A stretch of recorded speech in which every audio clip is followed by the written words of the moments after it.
പ്രവചനം 3-ാം അധ്യായം 17-18 വാക്യങ്ങൾ വായിക്കാം.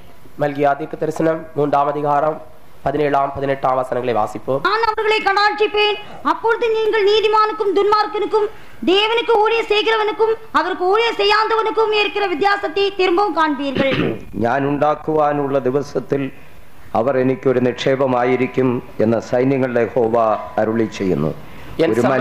ഒരു മനുഷ്യൻ തനിക്ക് ശുശ്രൂഷ ചെയ്യുന്ന മകനെ ആദരിക്കുന്നത് പോലെ ഞാൻ അവരെ ആദരിക്കും.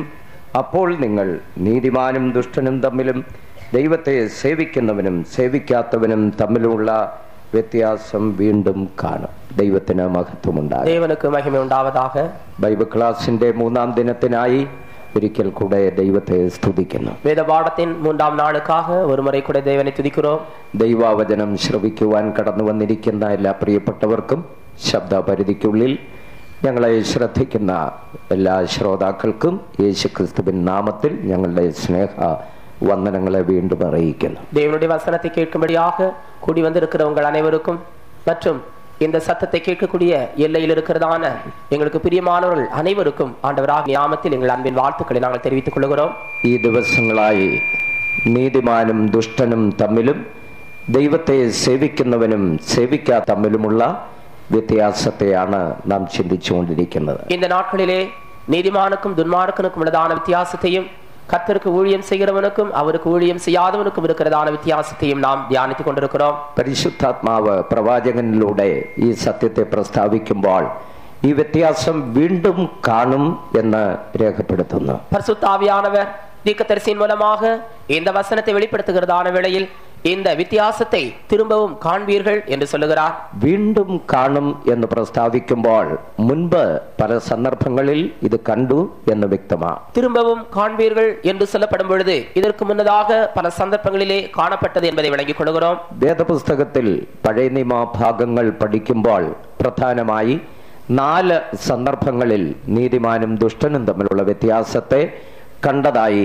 കഴിഞ്ഞ 2 ദിനങ്ങളിൽ നാം ചിന്തിച്ചു. வேதாகமத்தினுடைய பழைய ஏற்பாட்டின் பகுதியை நாம் தியானித்து பார்க்கும் பொழுது ஏறக்குறைய நீதிமானுக்கும் துன்மார்க்கனுக்கும் இருக்கிறதான வித்தியாசங்களை 4 பகுதிகளை கடந்த 2 நாட்களாக நாம் தியானித்துக் கொண்டிருக்கிறோம். നാം ആദ്യമായി ചിന്തിച്ചത് കയീന്റെയും ഹാബേലിന്റെയും ചരിത്രത്തിൽ നിന്നാണ്. முதலாவதாக நாம் தியானித்தது காயின் ஆபேல் என்பவர்களின் சரித்திரத்தில் இருந்து. അടുത്തതായി നോഹയുടെ കാലത്തെ ബന്ധപ്പെടുത്തി ചിന്തിക്കാനിടയായി. அடுத்ததாக நோவாவின் காலத்தை குறிப்பிட்டு நாம் கவனிக்க ஆரம்பித்தோம். മൂന്നാമതായി ചിന്തിച്ചത് ലോത്തിന്റെ കാലത്ത് സോദോമിൽ സംഭവിച്ച വിഷയത്തോടനുബന്ധിച്ചാണ്. மூன்றாவது லோத்தின் காலத்திலே சோதோமில் சம்பவித்ததான காரியங்களை குறித்து நாம் கவனித்தோம். നാലാമത് മിശ്രൈമിൽ ഇസ്രായേൽ ജനത്തിനും മിശ്രൈമ്യർക്കും തമ്മിലുള്ള ആ വ്യത്യാസത്തെ കഴിഞ്ഞ രാത്രിയിൽ നാം ചിന്തിച്ചു. நான்காவதாக எகிப்திலே இஸ்ரவேலருக்கும் எகிப்தியருக்கும் இருக்கிறதான வித்தியாசத்தை கடந்த இரவிலே நாம் தியானித்தோம்.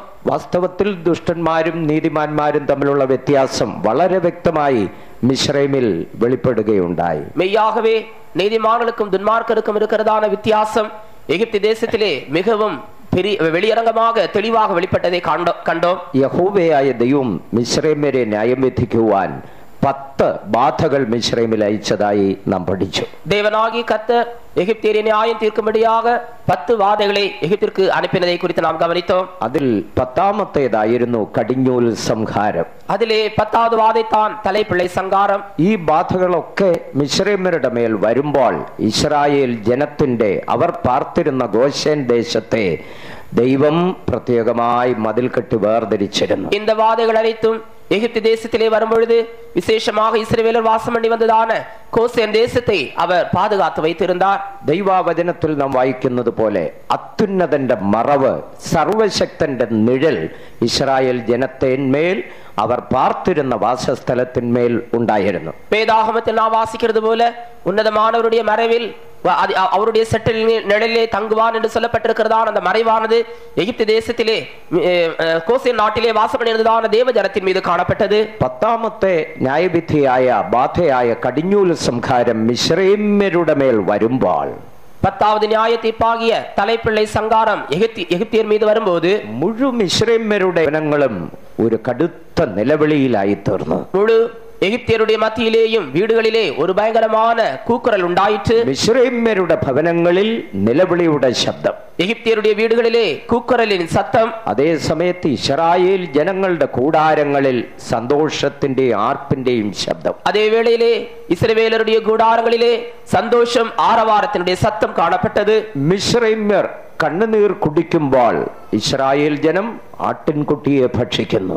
எகிப்தியர் கண்ணீரை குடிக்கிறதான வேளையிலே இஸ்ரவேலர் ஆட்டுக்குட்டியை புசிக்கிறார்கள். മിസ്രൈമ്യർ തങ്ങളുടെ മരിച്ചുപോയ ആദ്യജാതന്മാരെ അടക്കുവാൻ തയ്യാറെടുക്കുമ്പോൾ ഇസ്രായേൽ ജനം ദേശം വിട്ട് പുറപ്പെട്ട് വാഗ്ദത്ത നാട്ടിലേക്ക് പോകുവാൻ തയ്യാറെടുക്കുന്നു. எகிப்தியர்கள் தங்களுடைய முதற் பேரானவைகளை அவர்கள் அடக்கம் செய்யும்படியாக ஆயத்தப்படுகிறதான வேளையிலே இஸ்ரவேல் ஜனங்கள் வாக்குத்தத்தம் பண்ணப்பட்டதான தங்களுடைய தேசத்துக்கு புறப்பட ஆரம்பித்தார்கள். മിസ്രൈമ്യർ മരിച്ചുപോയ തങ്ങളുടെ പ്രിയപ്പെട്ടവരെ ഓർത്ത് വിലപിക്കുമ്പോൾ ഇസ്രായേൽ ജനം അവർ വേഗത്തിൽ ചെന്നേരുവാൻ പോകുന്ന വാഗ്ദത്ത നാടിനെ ഓർത്ത് സന്തോഷിക്കുന്നു.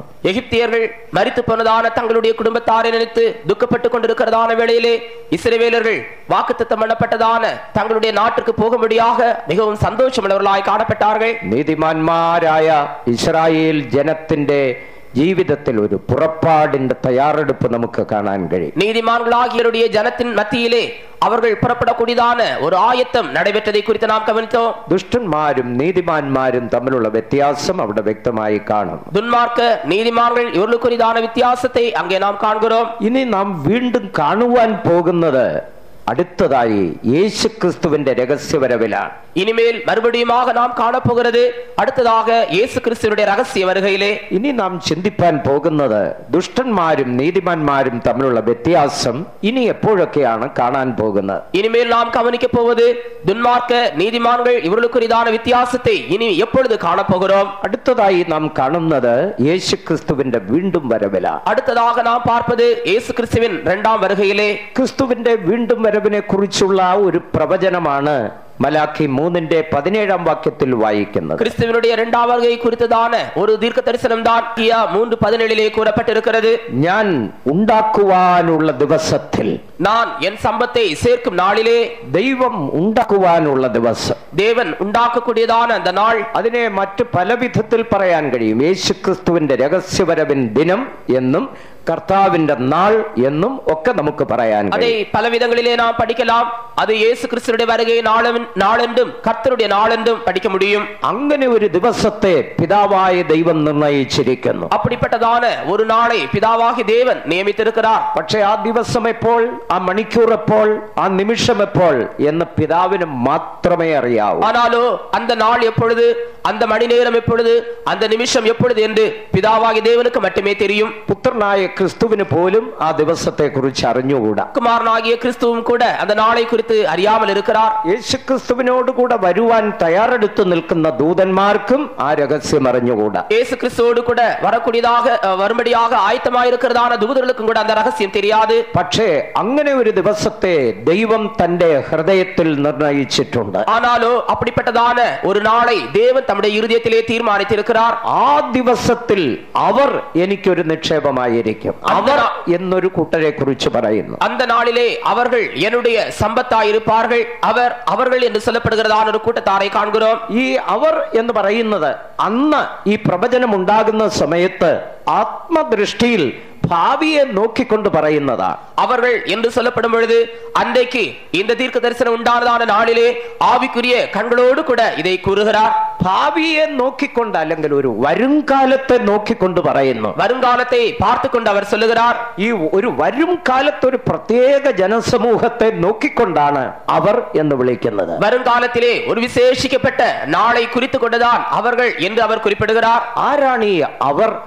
அவர்கள் என்று சொல்லப்படுகிறது யார்? കൃപായുഗത്തിൽ ജീവിക്കുന്ന വിശുദ്ധന്മാർ, கிருபையின் காலத்தில் ஜீவிக்கிறதான பரிசுத்தவான்கள், അല്ലെങ്കിൽ പുതിയ നിയമകാല വിശുദ്ധന്മാർ, அல்லது புதிய ஏற்பாட்டின் கால பரிசுத்தவான்கள், അല്ലെങ്കിൽ പുതിയ നിയമസഭ, அல்லது புதிய ஏற்பாட்டின் சபை. അവരെ ആത്മാവിൽ ദർശിച്ചുകൊണ്ട് പറയുന്നു അവർ அவர்களை ஆவிக்குரிய கண்களிலே அவர் பார்த்து கொண்டு அவர்கள் என்று அழைக்கிறார். അവർ എനിക്കൊരു നിക്ഷേപമായിരിക്കുമെന്ന്. அவர்கள் என்னுடைய സമ്പത്തായിരിப்பார்கள். ദൈവത്തിന് സ്തോത്രം. தேவனுக்கு ஸ்தோத்திரம். കൃപായുഗ വിശുദ്ധന്മാർ, പുതിയ നിയമകാല വിശുദ്ധന്മാർ ദൈവത്തിന്റെ വിലയേറിയ നിക്ഷേപമാണ്. கிருபையின் கால பரிசுத்தவான்கள், புதிய ஏற்பாட்டின் கால பரிசுத்தவான்கள் தேவனுடைய விசேஷித்த சம்பத்தாயிருக்கிறார்கள். ഈ വിശുദ്ധന്മാരെ ദൈവം കാണുന്നത് ഒരു വിലയേറിയ നിക്ഷേപത്തെ പോലെയാണ്. இந்த பரிசுத்தவான்களை தேவன் ஒரு விலையேற பெற்ற பொக்கிஷத்தை போலவே காண்கிறார். ഈ കൃപായുഗത്തിൽ ജീവിപ്പാൻ ഭാഗ്യം ലഭിച്ച നാം എത്രയോ ഭാഗ്യശാലികളാണ്. இந்த கிருபையின் காலத்திலே ஜீவிக்கும்படியான பாக்கியத்தை பெற்றதான நாம் எவ்வளவு விசேஷிக்கப்பட்டவர்கள். ഈ ദൈവിക സത്യങ്ങളെ മനസ്സിലാക്കുവാനും അതിനനുസരിച്ച് ജീവിപ്പാനും അവസരം ലഭിച്ച നാം എത്രയോ ഭാഗ്യശാലികൾ. இந்த தெய்வீக சத்தியங்களை விளங்கிக் கொள்ளும்படியாகவும் அதை ஏற்றுக்கொண்டு ஜீவிக்கும்படியாக கீழ்ப்படிந்து ஜீவிக்கும்படியாகவும் சந்தர்ப்பம் கிடைக்கப்பெற்ற நாம் எவ்வளவோ பாக்கியவான்கள். ഈ വിശുദ്ധന്മാരെ ദൈവം വിലയേറിയ ഒരു നിക്ഷേപമായി കാണുന്നു. இந்த பரிசுத்தவான்களை தேவன் விலையேற பெற்ற பொக்கிஷமாக காண்கிறார். ഇവിടെ ഇരിക്കുന്ന നിങ്ങൾ ഓരോരുത്തരും ദൈവത്തിന്റെ നിക്ഷേപമാണെന്ന്. இங்கே இருக்கிறதான நீங்கள் ஒவ்வொருவரும் தேவனுடைய விசேஷித்த பொக்கிஷமாயிருக்கிறீர்கள். നിക്ഷേപം എന്ന് പറയുമ്പോൾ എത്രമാത്രം വിലയേറിയതാണത്. அது பொக்கிஷம் என்று சொல்லப்படும் பொழுது அது எவ்வளவோ தூரம் விலையேற பெற்றதாயிருக்கிறது. നമ്മെ ദൈവത്തിന്റെ സന്നിധിയിൽ വിലയേറിയവരാക്കി തീർത്ത ചില വിഷയങ്ങളുണ്ട്. நம்மை தேவனுடைய சமூகத்திலே விலையேற பெற்றவர்களாக மாற்றிய சில காரியங்கள் உண்டு. ഒരു കാലത്ത് ജീവിച്ചിരുന്നപ്പോൾ നമുക്ക് യാതൊരു വിലയും ഉണ്ടായിരുന്നില്ല. ஒரு காலத்திலே பாவத்தில் ஜீவித்த பொழுது நமக்கு எந்த விதமான விலை மதிப்பும் இல்லை. പാപത്തിൽ ജീവിക്കുന്ന ഒരു മനുഷ്യന് ദൈവത്തിന്റെ മുൻപാകെ ഒരു വിലയുമില്ല. பாவத்தில் ஜீவிக்கிறதான ஒரு மனுஷனுக்கு தேவனுக்கு உண்டாக ஒரு விலை மதிப்பு கூட இல்லை. ലോകം ഒരുപക്ഷെ അവനെ വിലയേറിയവനായി ശ്രേഷ്ഠനായി മാന്യനായി അംഗീകരിക്കുമായിരുന്നു. ஒருவேளை உலகம் அவர்களை குறித்து மேன்மையானவர்களாக விலையேற பெற்றவர்களாக கனத்துக்குரியவர்களாக எண்ணிக்கொள்ளலாம். പക്ഷേ ദൈവത്തിന്റെ മുൻപാകെ ദൈവം അവരെ വിലയില്ലാത്തവരായി കണക്കാക്കുന്നു. ஆனாலோ தேவனுக்குண்டாக தேவன் அவர்களை விலையேற பெற்றவர்கள் அல்லாதவர்களாக காண்கிறார். നമ്മെ വിലയേറിയവരാക്കി തീർക്കുന്നത് ഒന്ന് യേശുവിന്റെ രക്തമാണ്. நம்மை விலையேற பெற்றவர்களாக மாற்றுகிற ஒன்று இயேசுவின் ரத்தம். കുഞ്ഞാടിന്റെ വിലയേറിയ രക്തത്താൽ വീണ്ടെടുക്കപ്പെട്ടവർ ദൈവസന്നിധിയിൽ വിലയേറിയവരാണ്. ஆட்டுக்குட்டியினுடைய விலையேற பெற்ற ரத்தத்தினாலே மீட்கப்பட்டவர்கள் தேவனுடைய சமூகத்தில் விலையேற பெற்றவர்கள். രണ്ടാമത് വിലയേറിയ പരിശുദ്ധാത്മാവിനാൽ അഭിഷേകം ചെയ്യപ്പെട്ടവർ. இரண்டாவதாக விலையேற பெற்ற பரிசுத்தாவினாலே அபிஷேகம் பண்ணப்பட்டவர்கள். മൂന്നാമത് വിലയേറിയ വിശ്വാസം ലഭിച്ചവർ. மூன்றாவதாக விலையேற பெற்ற விசுவாசத்தை பெற்றவர்கள். ഇവരുടെ വില ഇന്ന് ലോകത്തിന് മനസ്സിലാകില്ല. இவர்களுடைய விலையை இன்று உலகம் விளங்கிக் கொள்ள முடியவில்லை. ലോകം ഇന്ന് ഇവരെ ഏതുമില്ലാത്തവരായി നിസ്സാരരായി കണക്കാക്കുന്നു. உலகம் இன்று இவர்களை ஒன்றுமில்லாதவர்களாக அற்பமானவர்களாக எண்ணிக்கொண்டிருக்கிறது. എന്നാൽ അധികം താമസിയാതെ ഇവരുടെ വില ലോകം മനസ്സിലാക്കാൻ പോവുകയാണ്. ஆனாலோ அதிக தாமதமின்றி இவருடைய விலையை உலகம் விளங்கிக் கொள்ளப் போகிறது. നാം ദൈവത്തിന്റെ നിക്ഷേപമായിരിക്കൊണ്ട് நாம் தேவனுடைய சம்பத்தாய் இருக்கிறபடியினாலேயே വിലയേറിയ നിക്ഷേപത്തെ സൂക്ഷിക്കുവാൻ അതിന്റെ ഉടമസ്ഥൻ ഉത്തരവാദിത്വമുള്ളവനാണ്. விலையேறப்பட்டதான பொக்கிஷத்தை பாதுகாத்துக் கொள்ளும்படியாக அதனுடைய எஜமானன் அதற்கு உத்தரவாதமுடையவராயிருக்கிறார். ലോകപ്രകാരവും അങ്ങനെ തന്നെയാണ്. உலக பிரகாரமும் அவ்விதமாகவே കോടിക്കണക്കിന് വിലപിടിപ്പുള്ള രത്നങ്ങളുണ്ട്. கோடிக்கணக்கான விலைமதிப்புள்ளதான ரத்தினங்கள் உண்டு. ആ രത്നങ്ങൾ ആരും അതിന്റെ ഉടമസ്ഥൻ വഴിയിൽ ഇട്ടേക്കാറില്ല. அந்த ரத்தின கற்களை அதனுடைய எஜமானன் வழியிலே போட்டு வைப்பதில்லை. അത് വളരെ ഭദ്രമായി സുരക്ഷിതമായി സൂക്ഷിക്കണം. அதை மிகவும் பத்திரமாக கவனமாக பாதுகாத்துக் கொண்டிருக்கிறான். ഒരു ദൈവത്തിന്റെ വിശുദ്ധനെ ദൈവം എത്ര ഭദ്രമായി സൂക്ഷിക്കും. ஒரு தேவனுடைய பரிசுத்தவானை தேவன் எவ்வளவு பத்திரமாக பாதுகாக்கிறார். ദുഷ്ടൻ കാണാതെ സൂക്ഷിക്കുന്നു. துன்மார்க்கன் அவனை காணாதபடிக்கு பாதுகாக்கிறார். അന്ധകാര ശക്തികൾ അടുക്കാതെ സൂക്ഷിക്കുന്നു. அந்தகார வல்லமைகள் அவன் அண்டையிலே வராதபடிக்கு பாதுகாக்கிறார். പാപത്തിന്റെ പരീക്ഷ നേരിടാതെ സൂക്ഷിക്കുന്നു. பாவத்தின் சோதனை அவனுக்கு வராதபடிக்கு பாதுகாக்கிறார். ഒരു വിലയേറിയ നിക്ഷേപം എന്ന പോലെ ഭദ്രമായി ദൈവം നമ്മെ സൂക്ഷിക്കും. ஒரு விலையேறப்பட்டதான பொக்கிஷமாக பத்திரமாக தேவன் பாதுகாக்கிறார். യേശുക്രിസ്തുവിന്റെ വീണ്ടും വരവിൽ இயேசு கிறிஸ்துவினுடைய இரண்டாம் வருகையிலே തന്റെ വിശുദ്ധന്മാർ അവന് ഒരു നിക്ഷേപമായി മാറ്റപ്പെടും. அவருடைய பரிசுத்தவான்கள் அவருக்கு ஒரு சம்பத்தாக பொக்கிஷமாக காணப்படுவார்கள். അന്ന് ഒരു മനുഷ്യൻ തനിക്ക് സ്നേഹമുള്ള തന്നെ ആദരിക്കുന്ന ഒരു മനുഷ്യൻ തനിക്ക് ശുശ്രൂഷ ചെയ്യുന്ന മകനെ ആദരിക്കുന്നത് പോലെ அன்றைக்கு ஒரு மனுஷன் தனக்கு ஊழியம் செய்கிற தன்னுடைய குமாரனை கடாட்சிக்கிறது போல ഞാൻ അവരെ ആദരിക്കുമെന്നാണ്. நான் அவர்களை கடாட்சிப்பேன். തന്റെ വിശുദ്ധന്മാരെ ദൈവം ആദരിക്കാൻ പോകും. தம்முடைய பரிசுத்தவான்களை தேவன் ஆதரிக்க போகிறார். ഇതെല്ലാം സംഭവിക്കുന്ന ക്രിസ്തുവിന്റെ മടങ്ങിവരവിലാണ്. இவைகளெல்லாம் சம்பவிப்பது இயேசுவின் இரண்டாம் வருகையிலே. ആ 17-ാം വാക്യത്തിന്റെ തുടർച്ചയായി പറയുന്നു, அந்த 17ஆம் வசனத்தினுடைய துவக்கத்திலே சொல்லப்படுகிறது, അപ്പോൾ നീതിമാനും ദുഷ്ടനും തമ്മിലുള്ള വ്യത്യാസം. அப்பொழுது நீதிமான்களுக்கும் துன்மார்க்கருக்கும் இருக்கிறதான வித்தியாசம், ദൈവത്തെ സേവിക്കുന്നവനും സേവിക്കാത്തവനും തമ്മിലുള്ള വ്യത്യാസം, தேவனுக்கு ஊழியம் செய்கிறவனுக்கும் ஊழியம் செய்யாதவனுக்கும் இருக்கிறதான வித்தியாசம் നിങ്ങൾ വീണ്ടും കാണും.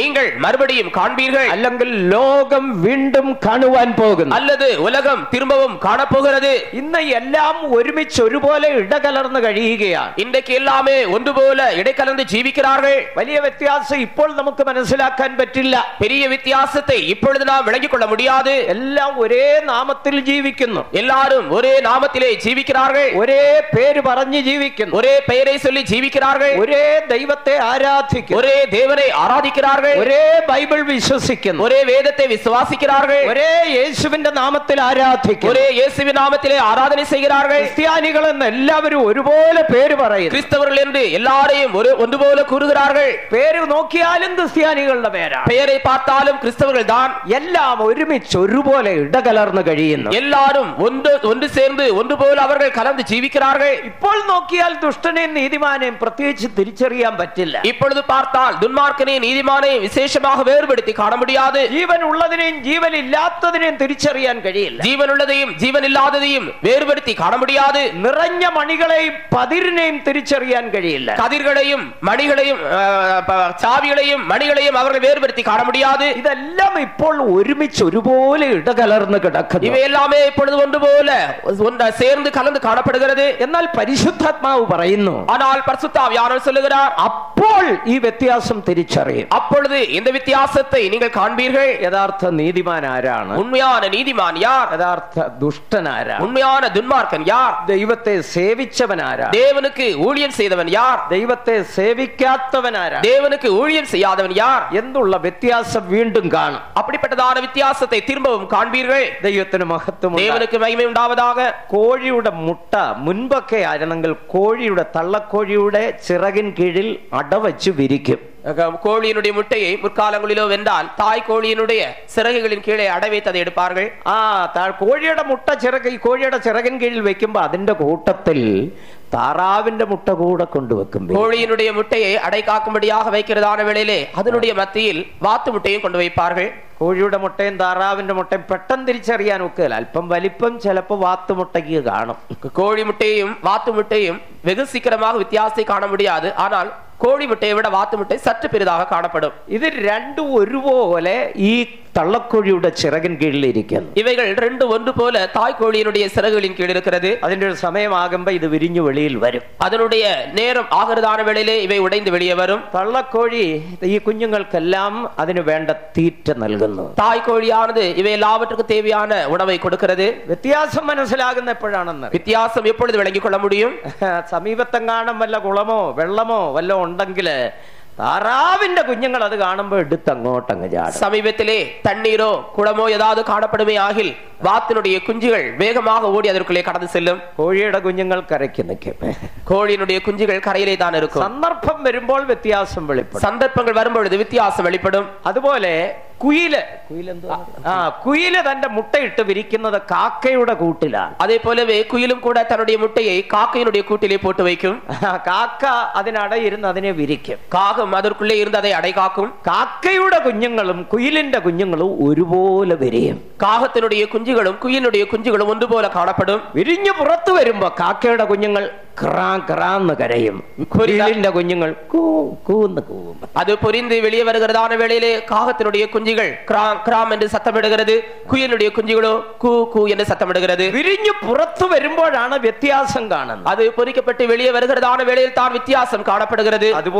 അതുവരെ ഒരുപോലെ ഒരു ചിറകിന്റെ കീഴിൽ, அதுவரைக்கும் அவைகள் அனைத்தும் ஒரே சிறகுகளின் கீழ் தான் இருக்கிறது. ദൈവത്തിന് സ്തോത്രം. தேவனுக்கு ஸ்தோத்திரம். ഇതുപോലെ ദുഷ്ടനും നീതിമാനും തമ്മിലുള്ള വ്യത്യാസം യേശുവിൽ യേശുവിന്റെ വീണ്ടും വരവിൽ കാണുവാൻ இதே പോകുന്നു. போலவே துன்மார்க்கனுக்கும் நீதிமானுக்கும் இருக்கிறதான வித்தியாசத்தை இயேசு கிறிஸ்துவின் வருகையிலே மறுபடியும் காணப்போகிறோம். ആദ്യമായി ആരാണ് ദുഷ്ടൻ, ആരാണ് നീതിമാൻ എന്ന് ചുരുക്കമായി ചിന്തിക്കാം. முதலாவதாக துன்மார்க்கன் யார், நீதிமான் யார் என்பதை சுருக்கமாக தியானிப்போம். ഞാനൊരു ദുഷ്ടനാണെന്ന് ആരും സമ്മതിക്കത്തില്ല.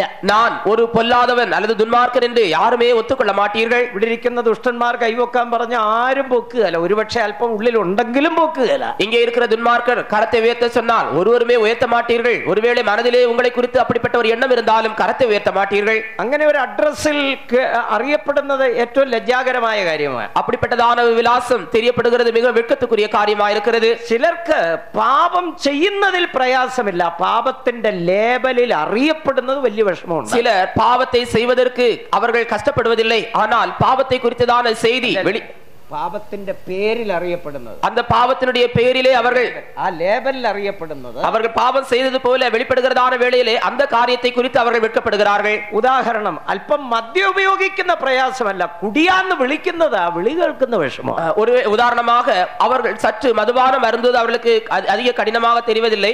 அதே வேளையிலே குடிகாரன் என்று சொன்னால் அது அவர்களுக்கு கஷ்டமாக இருக்கிறது. നീ ഒരു കുടിയാരനാണെന്ന് പറഞ്ഞാൽ അവന് ദേഷ്യപ്പെടും. நீ ஒரு குடிகாரன் என்று சொன்னால் அவனுக்கு வேதனை உண்டாகிறது. ഇല്ലെങ്കിൽ ഒന്ന് പരിശോധിച്ചു നോക്കാം.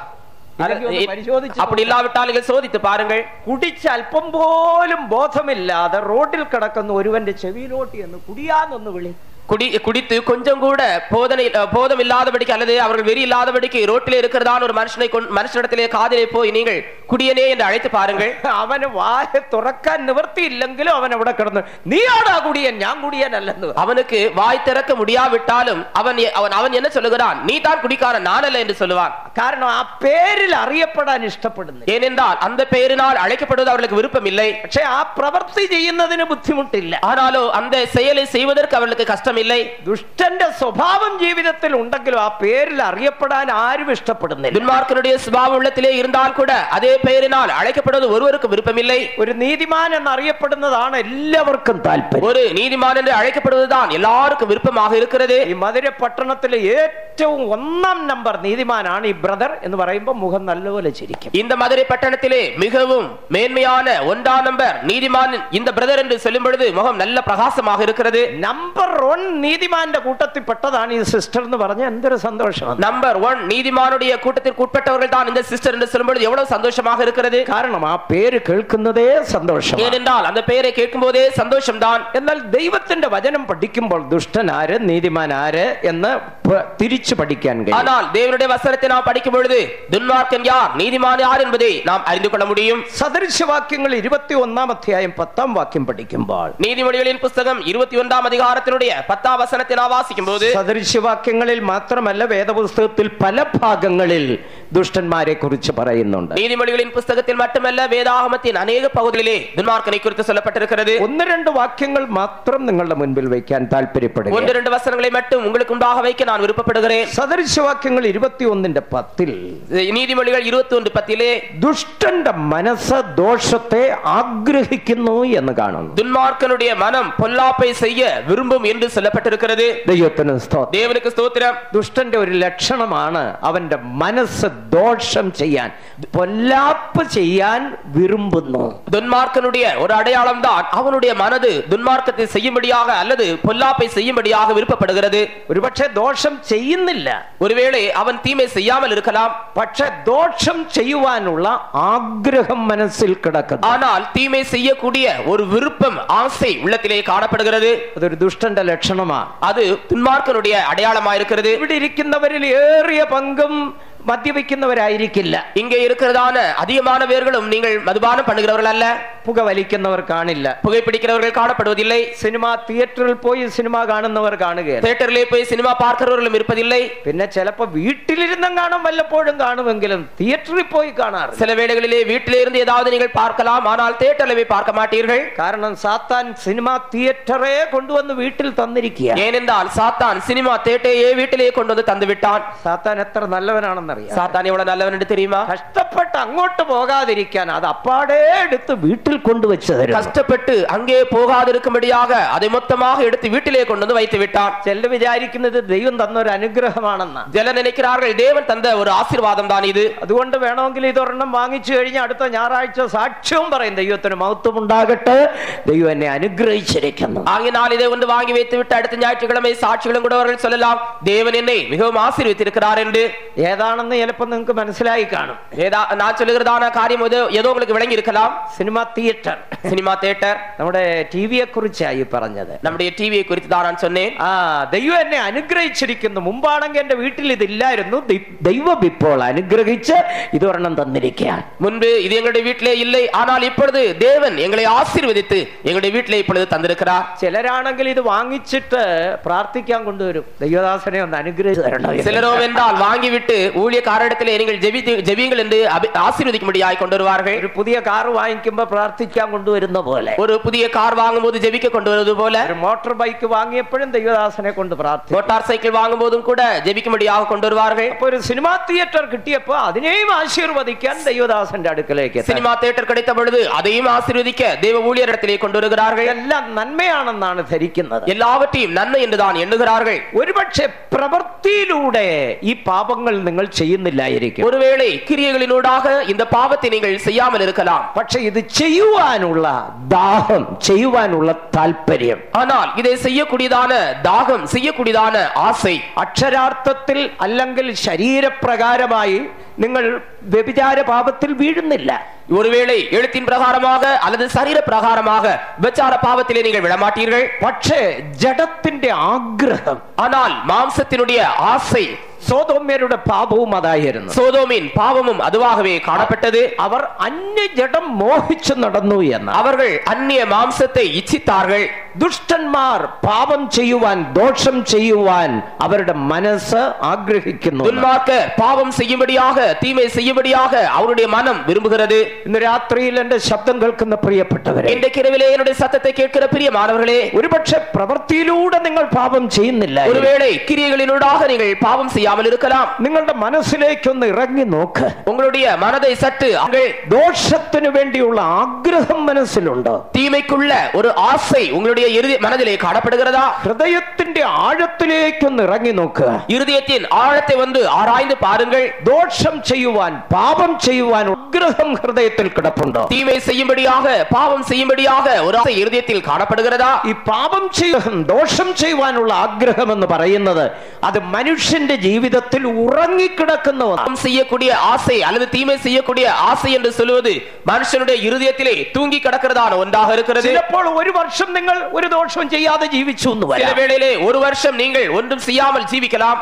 പക്ഷേ അതുകൊണ്ട് ആ ചിന്ത പൂർണ്ണമായും വിട്ടുപോയി എന്ന് ചിന്തിക്കരുത്. ஆனால் அது நிமித்தமாக அந்த எண்ணமானது முற்றிலுமாக அற்றுப்போய் விட்டது என்று எண்ண வேண்டாம். വരുമ്പോൾ ഉറങ്ങിക്കിടക്കുന്ന ആഗ്രഹം തലപൊക്കുന്നു. சந்தர்ப்பங்கள் வருகிறதான வேளையிலே தூங்கி கிடக்கிறதான அந்த ஆசை தலையெழுந்து மேலே வருகிறது. ആ സ്വഭാവം ഒരിക്കലും പെട്ടെന്നില്ലാതെയാകുന്നില്ല. அந்த சுபாவம் திடீரென்று ஒருபோதும் இல்லாமல் ஆகிறதில்லை. ഈ ദോഷം ചെയ്യുവാനുള്ള ആഗ്രഹം ഒരുവന്റെ ഹൃദയത്തിൽ ഉണ്ടെങ്കിൽ അവൻ ദുഷ്ടനാണ്. இந்த தீமை செய்யக்கூடிய ஆசை, வாஞ்சை ஒருவருடைய இருதயத்திலே காணப்படுமேயாகில் அவன் துன்மார்க்கனாக இருக்கிறான். ഈ ആഗ്രഹം എന്ന് പറയുന്ന പ്രത്യക്ഷമായി വെളിപ്പെടുന്നതല്ല. இந்த ஆசை என்று சொல்லப்படுவது வெளியரங்கமாக வெளிப்படுவதில்லை. മനസ്സിലും ഹൃദയത്തിലും മറഞ്ഞിരിക്കുന്നതാണ്. மனதிலேயும் இருதயத்திலேயும் மறைந்திருக்கிறது. ആഗ്രഹമുണ്ടോ ഇല്ലയോ എന്ന് നാം പറഞ്ഞെങ്കിലേ വേറൊരാൾ അറിയത്തുള്ളൂ. ஆசை இருக்கிறதா இல்லையா என்று நான் சொன்னால் தான் வேறொருவர் விளங்கிக் கொள்ள முடியும். എന്റെ ജീവിതത്തിൽ എന്തിനൊക്കെ ആഗ്രഹമുണ്ടെന്ന് എനിക്കും അറിയാം, എന്റെ ദൈവത്തിനും അറിയാം. என்னுடைய ஜீவியத்தில் என்னவெல்லாம் ஆசை இருக்கிறது என்பதை குறித்து நானும் அறிந்திருக்கிறேன், என் தேவனும் அறிந்திருக்கிறார். ഇതുപോലെ നിങ്ങളുടെ ജീവിതത്തിൽ എന്തിനൊക്കെ ആശയുണ്ടെന്ന് നിങ്ങൾക്കും അറിയാം, അതേ സമയത്ത് ദൈവത്തിനും അറിയാം. அதே போலவே உங்களுடைய வாழ்க்கையிலும் கூட உங்களுக்கு என்னவெல்லாம் ஆசை இருக்கிறது என்பதை நீங்களும் அறிந்திருக்கிறீர்கள், அதே வேளையில் தேவனும் அறிந்திருக்கிறார். ചിലർ ചിന്തിക്കുന്നത് മനസ്സിൽ ഉണ്ടാകുന്ന ചിന്തകൾ, ഹൃദയത്തിൽ ഉണ്ടാകുന്ന ആഗ്രഹങ്ങൾ അതൊരു വലിയ വിഷയമല്ലെന്നാണ്. சிலர் எண்ணுகிறது என்னவென்றால் மனதில் தோன்றுகிறதான எண்ணங்களும் இருதயத்தில் உண்டாயிருக்கிறதான ஆசைகளும் அது பாவம் அல்ல என்று.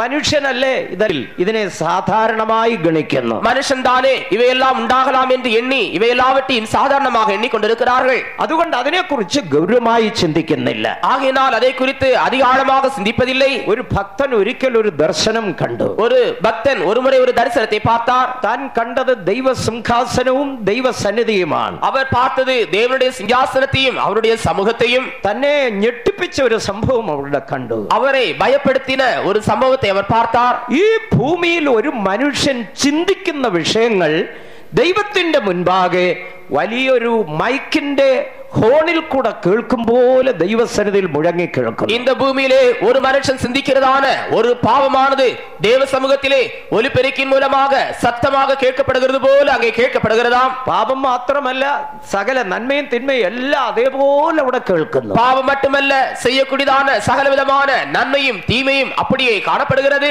നാം ഇവിടെ ചിന്തിക്കുമ്പോൾ അതവിടെ ശബ്ദമായി വലിയ ശബ്ദത്തിൽ മുഴങ്ങി കേൾക്കുന്നു. നാം அதை சிந்திக்கிறதான வேளையிலே அங்கே பெரிய சத்தத்தோடு கூட அது முழங்கி கொண்டிருக்கிறது. മുഴങ്ങി കേൾക്കുക മാത്രമല്ല, അത് അതേപോലെ അവിടെ റെക്കോർഡ് ചെയ്യുന്നു. அது முழங்குகிறது மாத்திரமல்ல, அப்படியே அது பதிவு செய்யப்படுகிறது. ഒരുപക്ഷെ നാം അത് അറിയുന്നില്ലായിരിക്കും. ஒருவேளை நாம் அதை அறியாமல் இருக்கலாம். നാം അറിയാതെ തന്നെ സ്വർഗത്തിൽ ഈ സംഭവം നടന്നുകൊണ്ടിരിക്കും. நாம் அறியாமல் தானே பரலோகத்தில் இந்த சம்பவமானது நடைபெற்றுக் கொண்டிருக்கிறது. ഒരുപക്ഷെ നിങ്ങൾ ചിന്തിക്കും, ഇതൊന്നും നടക്കാൻ പോകുന്ന കാര്യമല്ല. ஒருவேளை நீங்கள் எண்ணலாம், இது ஒன்றும் நடைபெற போகிறதா காரியமல்ல. ലോകപ്രകാരം തന്നെ ചിന്തിച്ചാലും അത് നടക്കുന്ന കാര്യമാണ്. உலக பிரகாரமாக சிந்தித்து பார்த்தாலும் அது ஒன்றும் நடக்க போகிற காரியமல்ல. നിങ്ങളുടെ തലച്ചോറിനെ ഒരു കമ്പ്യൂട്ടറിൽ സ്കാൻ ചെയ്തെടുത്താൽ, உங்களுடைய தலையில் இருக்கிறதான அந்த மூளையை கம்ப்யூட்டரிலே வைத்து நீங்கள் ஸ்கேன் செய்து பார்த்தால், ജനിച്ച സമയം മുതൽ ഏതെല്ലാം വിധത്തിൽ ഈ തലച്ചോറ് പ്രവർത്തിച്ചു എന്ന് ആ കമ്പ്യൂട്ടർ വെളിപ്പെടുത്തും. பிறந்த நாளிலிருந்து என்னென்ன விதங்களிலே இந்த மூளையானது செயல்பட்டது என்பதை பார்க்கும் பொழுது அந்த கம்ப்யூட்டரானது அதை வெளிப்படுத்துகிறது.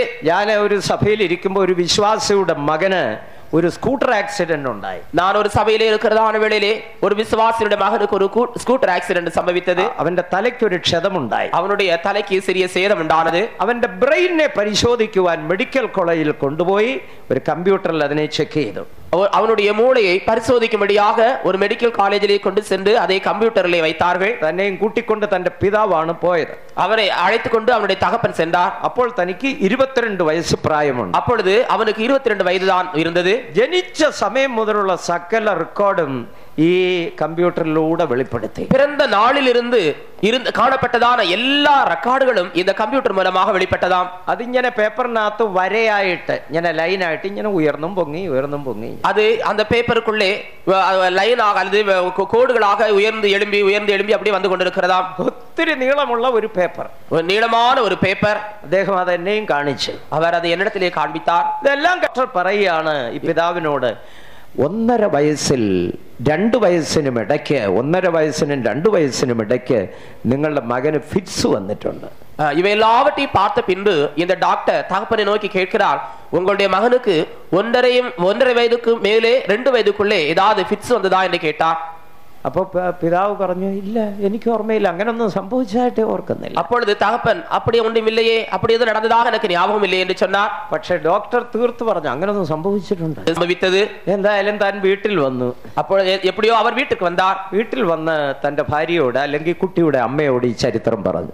வீட்டிலே வந்து தன்னுடைய மனைவியோடு தன்னுடைய பிள்ளைகளோடு இந்த சரித்திரம், ഈ കുട്ടിയുടെ അമ്മയോട് അല്ലെങ്കിൽ തന്റെ ഭാര്യയോട് ഈ ചരിത്രം, இந்த பையனுடைய தாயோடு அல்லது தன்னுடைய மனைவியோடு இந்த காரியத்தை பகிர்ந்து கொண்டார். പെട്ടെന്ന് അവർ ചിന്തിച്ചിട്ട് പറയാണ്, സത്യമാണ്. அவர் திடீரென்று சிந்தித்து பார்த்து சொன்னார்கள், அது உண்மைதான். ഒരു ദിവസം ഈ കുട്ടിക്ക് പനി ഉണ്ടായി. അത് മൂർധന്യാവസ്ഥയിലെത്തി. തനിക്ക് ഫിറ്റ്സ് ഉണ്ടായി. ஒரு நாள் இந்த குழந்தைக்கு காய்ச்சல் வந்து அது அதிக பட்சத்திலே கடந்து வந்த பொழுது அதுக்கு ஃபிட்ஸ் உண்டானது. അപ്പോൾ ഈ മാതാവ് മാത്രമേ അടുത്തുണ്ടായിരുന്നുള്ളൂ. அப்பொழுது தாயார் மட்டும்தான் பக்கத்தில் இருந்தார்கள். തന്റെ പിതാവ് ജോലി സംബന്ധമായി ലണ്ടനിലായിരുന്നു.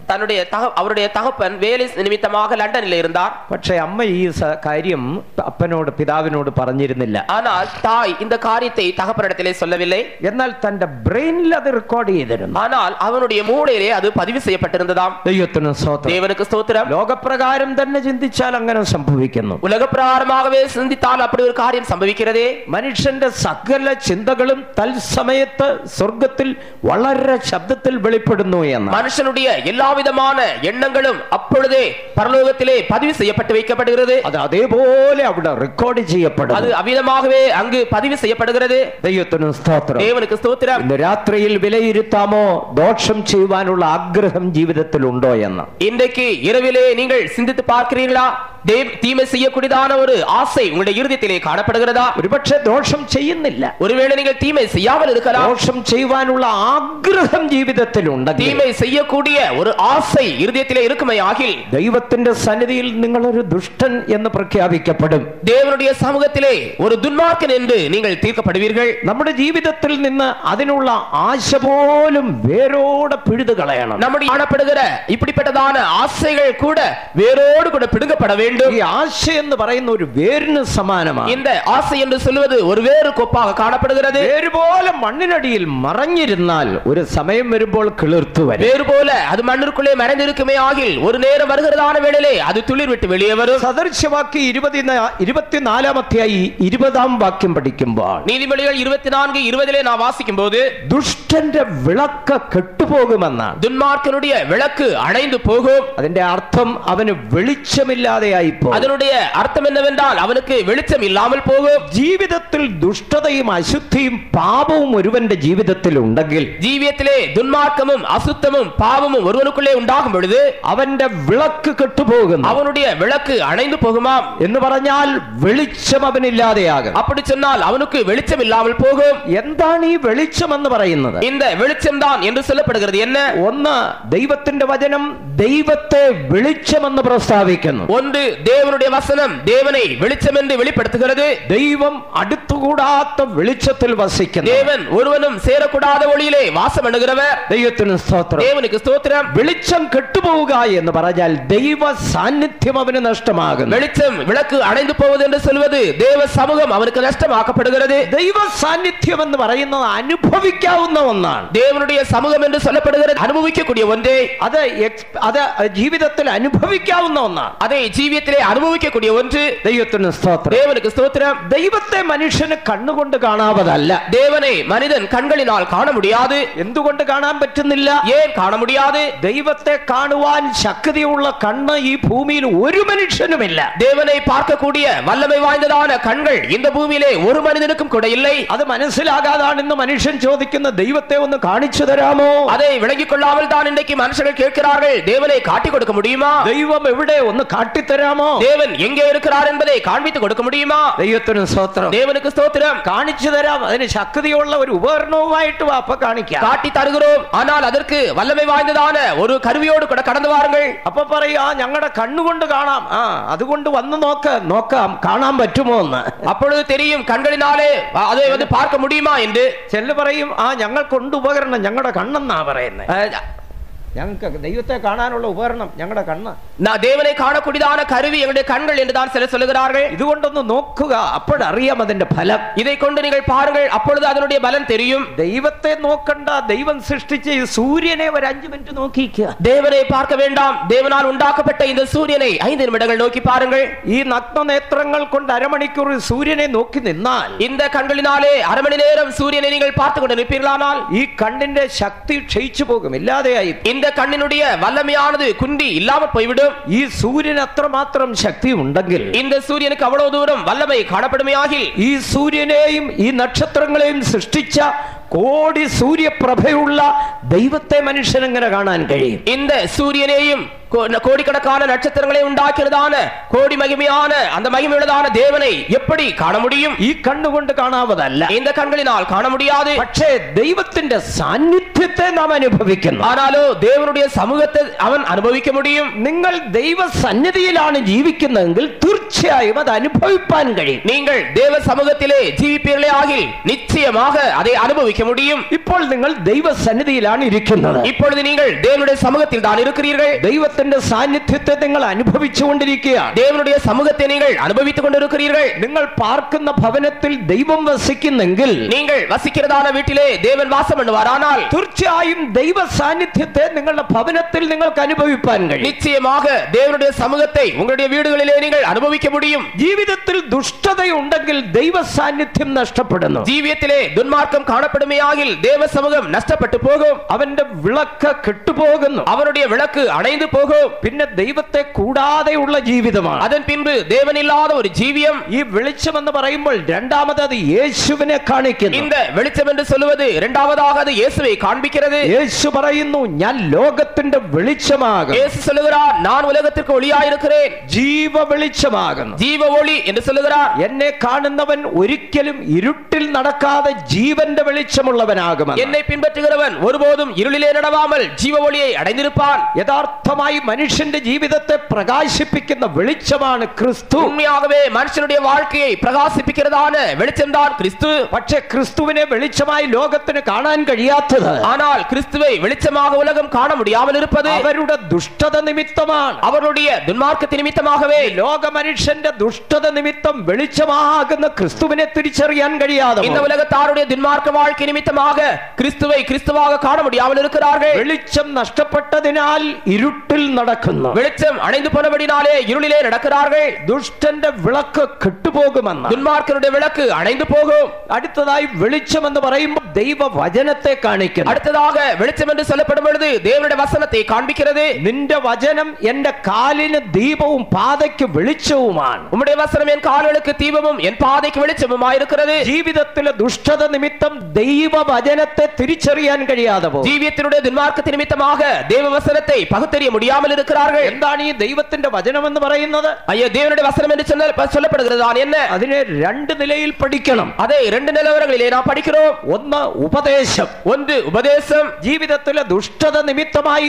ഉപദേശത്തെ തിരിച്ചറിയാൻ കഴിയുന്നില്ല. ஜீவியத்தினுடைய துன்மார்க்கத்தின் நிமித்தமாக உபதேசத்தை அவர்கள் அறிய முடியாமல் இருக்கிறார்கள். മാനസാന്തരം എന്ന് പറഞ്ഞാൽ അവരുടെ മനസ്സിലോട്ട് പ്രവേശിക്കില്ല. மனம் திரும்புதல் என்று சொன்னால் அவருடைய மனதிலே அது பிரவேசிப்பதில்லை. സ്നാനപ്പെടണമെന്ന് പറഞ്ഞാൽ അവർക്കത് അംഗീകരിക്കാൻ ബുദ്ധിമുട്ടാണ്. ஞான ஸ்நானம் எடுக்க வேண்டும் என்று சொன்னால் அதை ஏற்றுக்கொள்ள அவர்களுக்கு மிகவும் கடினமாக இருக்கிறது. പരിശുദ്ധാത്മാവിനെ പ്രാപിക്കണമെന്ന് പറഞ്ഞാലും അംഗീകരിക്കാൻ പ്രയാസം. பரிசுத்தாவின் அபிஷேகத்தை பெற்றுக்கொள்ள வேண்டும் என்று சொன்னாலும் அதை ஏற்றுக்கொள்வதற்கும் கடினம்தான். പൂർണ്ണതയുടെ ഉപദേശത്തെ ഗ്രഹിപ്പാൻ കഴിയുന്നില്ല. பூரணத்தின் உபதேசத்தை அவர்களால் விளங்கிக் கொள்ள முடியவில்லை. കാരണം അവർ ഇരുട്ടിലാണ് നടക്കുന്നത്. ஏனென்றால் அவர்கள் இருளிலே நடக்கிறார்கள். ഈ ലോകത്തിന്റെ ദൈവം അവിശ്വാസികളുടെ മനസ്സ് കുരുടാക്കിയിരിക്കുന്നു എന്ന് അപ്പോസ്തലനായ പൗലോസ് പറയുന്നു. இப்பிரபஞ்சத்தின் தேவன் அவிசுவாசிகளாகிய அவருடைய கண்களை குருடாக்கி இருக்கிறார் என்று அப்போஸ்தலனாகிய பவுல் சொல்லுகிறார். ദൈവപ്രതിമയായ ക്രിസ്തുവിന്റെ തേജസ്സുള്ള സുവിശേഷത്തിന്റെ പ്രകാശനം ശോഭിക്കാതിരിപ്പാൻ, தேவனுடைய சாயலாய் இருக்கிறதான கிறிஸ்துவின் மகிமையான ஒளி அவர்களுக்குள்ளே பிரகாசியாமல் இருக்கும்படியாக ഈ ലോകത്തിന്റെ ദൈവം മനുഷ്യന്റെ കണ്ണുകളെ അന്ധമാക്കിയിരിക്കുന്നു. இப்பிரபஞ்சத்தின் தேவனானவன் அவருடைய மனுஷருடைய கண்களை கொண்டாக்கி இருக்கிறான். ദുഷ്ടത നിമിത്തമായി വിളക്ക് കെട്ടുപോകുന്നു. துன்மார்க்கத்தின் நிமித்தமாக விளக்குகள் அணைந்து போகிறது. ഉപദേശങ്ങളെ തിരിച്ചറിയാൻ കഴിയുന്നില്ല. உபதேசங்களை பகுத்தறிய முடியவில்லை.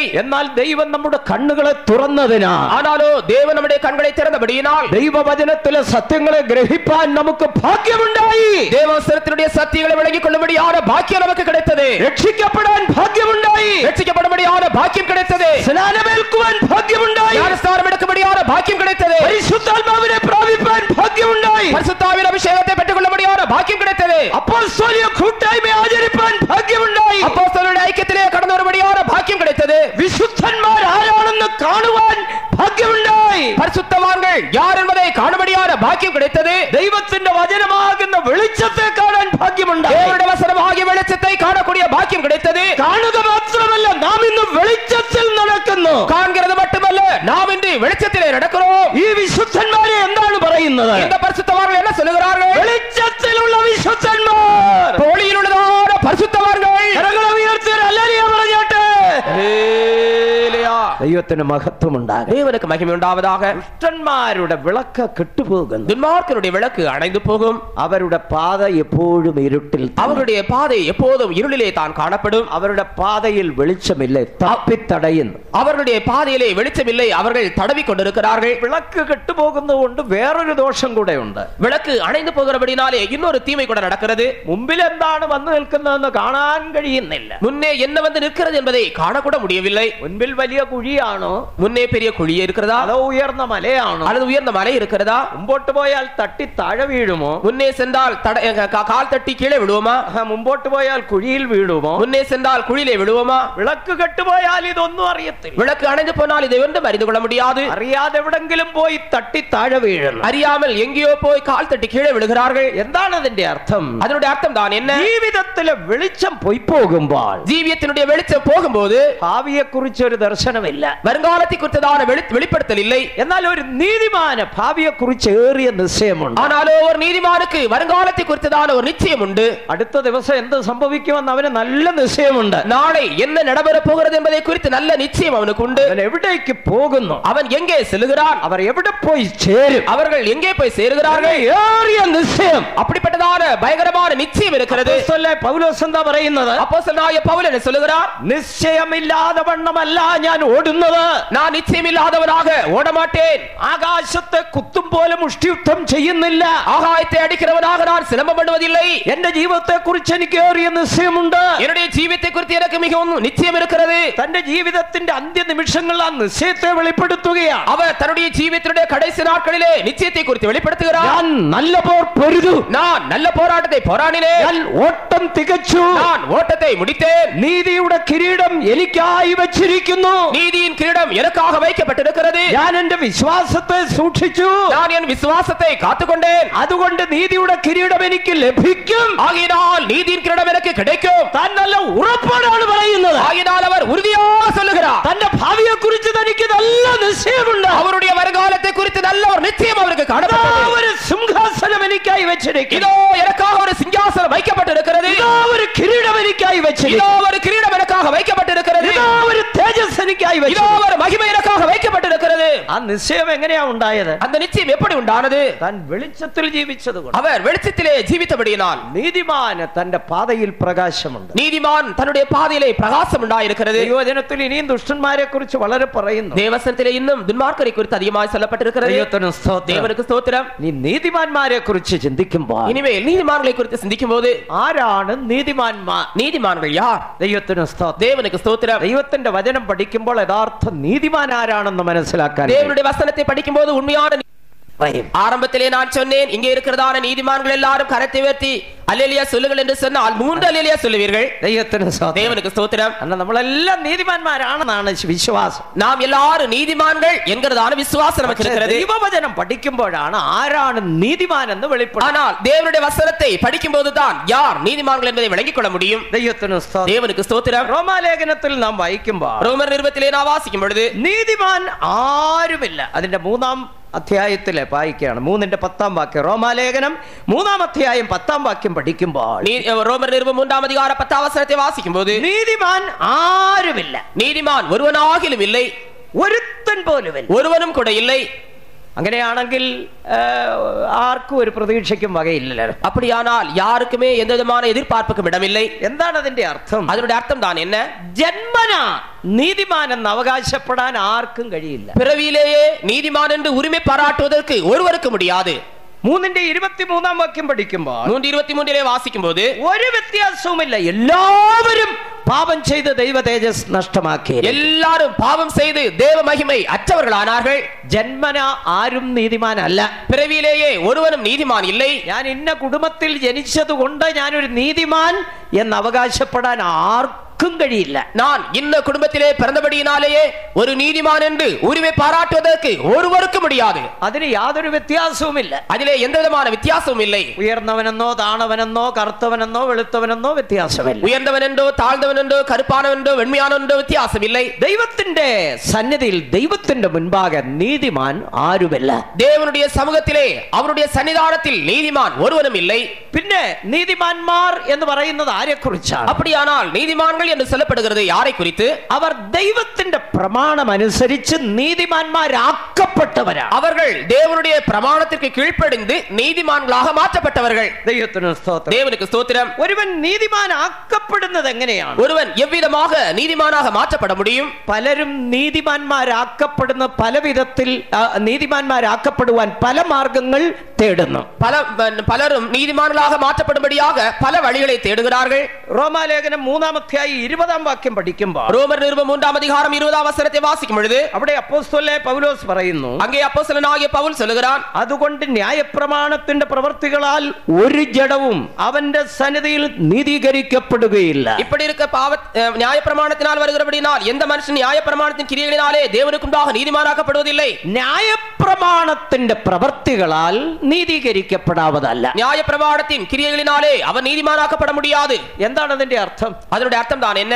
ന്യായപ്രമാണം എന്ന് പറയുമ്പോൾ അതിനകത്ത് 2-3 വിഷയങ്ങൾ പ്രധാനമായിട്ടുണ്ട്. நியாயப்பிரமாணம் என்று சொல்லப்படும் பொழுது அதற்குள்ளே முக்கியமாக 2-3 காரியங்கள் உண்டு. ഒന്ന്, ന്യായപ്രമാണത്തിന്റെ പാരമ്പര്യം. ஒன்று, நியாயப்பிரமாணத்தின் பாரம்பரியம். അതില് യഹൂദന്മാർ വളരെ അടിയുറച്ച് വിശ്വസിച്ചിരുന്നു. அதை குறித்து யூதர்கள் மிகவும் உறுதியான விசுவாசத்தை உடையவர்களாக இருந்தார்கள். കാരണം യഹൂദ വംശത്തിൽ ഒരുവൻ പിറന്നാൽ അവന് സ്വർഗരാജ്യ പ്രവേശനം വളരെ സുഗമമായി ലഭിക്കുമെന്നാണ്. ஏனென்றால் யூத குலத்திலே ஒருவன் பிறப்பானால் பரலோக ராஜ்யத்திற்குள் பிரவேசிக்கிறதான பிரவேசம் அவனுக்கு வெகு எளிதாக கிடைக்குமா? എങ്ങനെ ജീവിച്ചാലും തെറ്റില്ല, സ്വർഗത്തിലേക്കുള്ള വഴി അവന് വെട്ടി തുറന്നിട്ടിരിക്കുകയാണ്. எப்படி ஜீவித்தாலும் பரவாயில்லை, பரலோகத்துக்கு போகக்கூடியதான வழியானது அவனுக்காக விரிவாக திறந்து வைக்கப்பட்டிருக்கிறது. ന്യായപ്രമാണത്തിന്റെ പാരമ്പര്യത്താൽ നീതീകരിക്കപ്പെടാൻ ശ്രമിക്കുന്നു. நியாயப்பிரமாணத்தினுடைய பாரம்பரியத்தின் மூலமாக நீதிமான்களாகும்படியாக பிரயாசிக்கிறார்கள். 2, ന്യായപ്രമാണത്തിന്റെ തൈലാഭിഷേകം. இரண்டாவதாக நியாயப்பிரமாணத்தினுடைய அபிஷேகத்தின் மூலமாக, ന്യായപ്രമാണ കാലത്ത് കൈകളാൽ ഉണ്ടാക്കിയ ഒരു തൈലവും അതിനാലുള്ള അഭിഷേകവും ഉണ്ടായി. நியாயப்பிரமாண காலத்திலே தைலத்தினால் உண்டாக்கப்பட்டதான ஒரு அபிஷேகம், அதன் மூலமாக ஒரு கிரியையும் காணப்பட்டது. ആ തൈലത്താലുള്ള അഭിഷേകം, அந்த தைலத்தின் மூலமாய் உண்டாயிருக்கிற அபிஷேகம், അതിനെ വളരെ പ്രശംസയോടെ അവർ കരുതിയിരുന്നത്. அதை குறித்து அவர்கள் மிகவும் மேன்மை பாராட்டிக் கொண்டிருந்தார்கள். ഇന്നും ന്യായപ്രമാണത്തിന്റെ ക്രമപ്രകാരം இன்றைக்கும் கூட நியாயப்பிரமாணத்தின்படியான ஒழுங்கின்படி കൈകളാൽ ഉണ്ടാക്കിയ തൈലത്താൽ അഭിഷേകം ചെയ്യപ്പെടുന്നു. கைகளால் உண்டாக்கப்பட்டதான தைலத்தினாலே அபிஷேகம் பண்ணப்படுகிறார்கள். നിങ്ങൾക്ക് സ്നാനം നൽകിയതിനു ശേഷം അല്ലെങ്കിൽ മാമോദീസ നൽകിയതിനു ശേഷം குழந்தைகளுக்கு ஞானஸ்நானம் கொடுத்த பின்பு ഈ തൈലം ഒരല്പം എടുത്ത് നെറ്റിയിൽ ഇങ്ങനെ പൂശു. இந்த தைலத்தை எடுத்து கொஞ்சம் எடுத்து நெற்றியிலே பூசுவார்கள். കേരളത്തിൽ ക്രിസ്ത്യാനികളുടെ ഇടയിൽ അതൊരു പാരമ്പര്യമാണ്. கேரளாவிலே கிறிஸ்தவர்கள் மத்தியிலே அது ஒரு பாரம்பரியமாக இருக்கிறது. അതിലൊരു പ്രശംസയുണ്ട്. அதிலே அவர்களுக்கு ஒரு பெரிய மேன்மை பாராட்டுதல் இருக்கிறது. കേരളത്തിലാണ് മാമോദീസ വെള്ളം വീണവൻ, തൈലാഭിഷേകം ചെയ്യപ്പെട്ടവൻ എന്ന് പറഞ്ഞാൽ പിന്നെ 2 അടി ഉയരം കൂടുതലാ അവർക്ക്. மாமோதிசா தைல அபிஷேகம் செய்யப்பட்டவன் என்று சொன்னால் அவர்கள் 2 அடி மேலே உயர்த்தப்படுகிறார்கள். ബാക്കിയുള്ളവരെക്കാൾ 2 അടി കൂടെ എനിക്ക് പൊക്കം കൂടുതലാണ്. மற்றவர்களை பார்க்கலும் 2 அடி எனக்கு உயரம் கூடுதல் என்று எண்ணுகிறார்கள். ഇത്രയും കാര്യം നടന്നിട്ടുണ്ടെങ്കിൽ ഞാനൊരു നീതിമാനാ. இவ்வளவு காரியங்கள் நடைபெற்றிருக்குமானால் நான் ஒரு நீதிமான் தான். പിന്നെ എനിക്ക് അങ്ങ് സ്വർഗത്തിൽ പോകാം. அப்படியானால் எனக்கு பரலோகத்திற்கு போகலாம். തമിഴ്നാട്ടിലെ മധുരയിലെ രീതി എനിക്ക് അറിഞ്ഞുകൂടാ. தமிழ்நாட்டின் மதுரையினுடைய ஒழுங்கு எனக்கு தெரியாது. ന്യായപ്രമാണത്തിന്റെ തൈലാഭിഷേകത്താൽ നീതീകരിക്കപ്പെടാൻ நியாயப்பிரமாணத்தின் தைல அபிஷேகத்தின் மூலமாக நீதிமான்களாக்கப்படுகிறார்கள். മറ്റൊന്നാണ് ന്യായപ്രമാണത്തിന്റെ പൗരോഹിത്യം. இன்னொன்றுதான் நியாயப்பிரமாணத்தினுடைய ஆசாரியத்துவம். ന്യായപ്രമാണം അനുസരിച്ച് ലേവിയർക്ക് പൗരോഹിത്യമുണ്ട്. நியாயப்பிரமாணத்திற்கு ஏற்றபடி லேவியருக்கு ஆசாரியத்துவம் உண்டாயிருக்கிறது. ലേവി ഗോത്രത്തിൽപ്പെട്ട കഹാത്യ കുടുംബത്തിന്, லேவி கோத்திரத்தை சேர்ந்ததான கோகாத்தியர் குடும்பத்தாருக்கு അവനൊരു നീള കുപ്പായം ധരിക്കണം. ഈ പുരോഹിതൻ, இந்த ஆசாரியன் ஒரு நீண்ட அங்கியை தரிக்க வேண்டும். അരയ്ക്കൊരു കെട്ടുമൊക്കെ കെട്ടി, அறையிலே ஒரு கச்சையை கட்டி, തലയിലൊരു മുടി അഥവാ കിരീടമൊക്കെ വെച്ച്, தலையிலே ஒரு முடி அல்லது ஒரு கிரீடத்தை வைத்து, കയ്യിലൊരു ധൂപകലശമൊക്കെ പിടിച്ചങ്ങോട്ട് നിന്നാൽ പവർ ഒന്ന് വേറെയാ. அந்த கையிலே ஒரு தூப கலசத்தை பிடித்து அங்கே நின்றால் அதனுடைய மகிமை ஒரு வித்தியாசமா இருக்கும். എന്ന് പറയുന്ന ഞങ്ങൾക്ക് ആ പൗരോഹിത്യമുണ്ടെന്ന പൗരോഹിത്യം. அப்படி சொன்னால் எங்களுக்கு அந்த ஆசாரிய முறைமையின்படியான ஒரு வழி எங்களுக்கு இருக்கிறது. അടുത്ത സമയത്ത് ഒരാൾ എന്നോട് കയറി അങ്ങ് തർക്കിച്ചു. சமீபத்திலே ஒருவர் என்னிடத்தில் வந்து தர்க்கம் பண்ணினார். നിങ്ങൾക്ക് എവിടുന്ന ശുശ്രൂഷ, ആരാ നിങ്ങൾക്ക് കൈവയ്പ് തന്നതെന്ന്? உங்களுக்கு ஊழியத்தை ஒப்பு கொடுத்தது யார்? കൈവയ്പ് തന്ന തലയിൽ உங்களுக்கு ஊழியம் செய்யும்படியாக தலையிலே கை வைத்தது யார்? നിങ്ങളുടെ തലയിൽ കൈവയ്ക്കാൻ അവർക്ക് എവിടുന്ന അധികാരം, പാരമ്പര്യം എവിടുന്നാണ്? உங்களுடைய தலையிலே கை வைக்கும்படியாக அவர்களுக்கு பாரம்பரியம் எங்கே இருந்து அதிகாரம் கொடுத்தது? ഏത് പാരമ്പര്യ പ്രകാരമാണ്? எந்த பாரம்பரியத்தின்படி? ഇവർ പറഞ്ഞു വന്നതിന്റെ അർത്ഥം എനിക്ക് മനസ്സിലായി. இவர்கள் சொல்லி വന്നതിന്റെ അർത്ഥത്തെ நான் விளங்கிக் கொண்டேன். ദൈവത്തിന് ஸ்தோத்திரம். കാരണം ആ പൗരോഹിത്യത്തിന്റെ പാരമ്പര്യം, ஏனென்றால் ஆசாரியத்தினுடைய அந்த பாரம்பரியம், ലേവ്യ പൗരോഹിത്യത്തിന്റെ പാരമ്പര്യം, லேவி ஆசாரியத்தினுடைய பாரம்பரியம், ദൈവത്തിന് സ്തോത്രം, தேவனுக்கு ஸ்தோத்திரம், ഇതിനാൽ നീതീകരിക്കപ്പെടാൻ ശ്രമിക്കുന്നു. இதனாலே நீதிமான்களாக்கப்படும்படியாக பிரயாசிக்கிறார்கள். ബൈബിൾ വ്യക്തമായി പറയുന്നു, வேதம் தெளிவாக சொல்லுகிறது, ന്യായപ്രമാണത്താൽ ഒരു ജഡവും നീതീകരിക്കപ്പെടുന്നില്ല. நியாயப்பிரமாணத்தினாலே ஒரு மனிதனும் நீதிமானாக்கப்படுவதில்லை. അതിന്റെ പാരമ്പര്യത്താലോ, அதனுடைய பாரம்பரியத்தினாலோ, അതിന്റെ തൈലാഭിഷേകത്താലോ, அதனுடைய தைல அபிஷேகத்தினாலேயோ, അതിന്റെ പൗരോഹിത്യത്താലോ, அதனுடைய ஆசாரிய முறைமையினாலேயோ, അതിന്റെ ആലയത്താലോ, அதனுடைய ஆலயத்தினாலேயோ ഒരു ജഡവും നീതീകരിക്കപ്പെടും. ஒரு மனுஷனும் நீதிமானாக்கப்பட முடியாது. ദൈവത്തിന് സ്തോത്രം. தேவனுக்கு ஸ்தோத்திரம். ന്യായപ്രമാണത്താൽ നീതീകരിക്കപ്പെടാവതല്ല. நியாயப்பிரமாணத்தினாலே நீதிமானாக்கப்பட முடியாது. അടുത്തത് നീതീകരിക്കപ്പെടാൻ ശ്രമിക്കുന്നത് ക്രിയകളിനാലാണ്. அடுத்ததாக நீதிமான்களாக மாற்றப்படும்படியாக பிரயாசப்படுவது கிரியைகளினால். റോമാലേഖനം 9-ാം അധ്യായത്തിൽ വായിക്കുന്നു. ரோமர் 9-ஆம் அதிகாரத்திலே வாசிக்கிறோம். അതിന്റെ അവസാന ഭാഗത്ത് വായിക്കുകയാണ്. அதனுடைய கடைசி பகுதியிலே வாசிக்கிறோம். 31 മുതലുള്ള വാക്യങ്ങൾ. அதனுடைய 31ஆம் வசனத்திலிருந்து, നീതിയുടെ പ്രമാണം പിന്തുടർന്ന ഇസ്രായേലോ ആ പ്രമാണത്തിൽ എത്തിയില്ല. நீதி பிரமாணத்தை தேடின இஸ்ரவேலரோ நீதி பிரமாணத்தை அடையவில்லை. അതെന്തുകൊണ്ട്? அது ஏன்?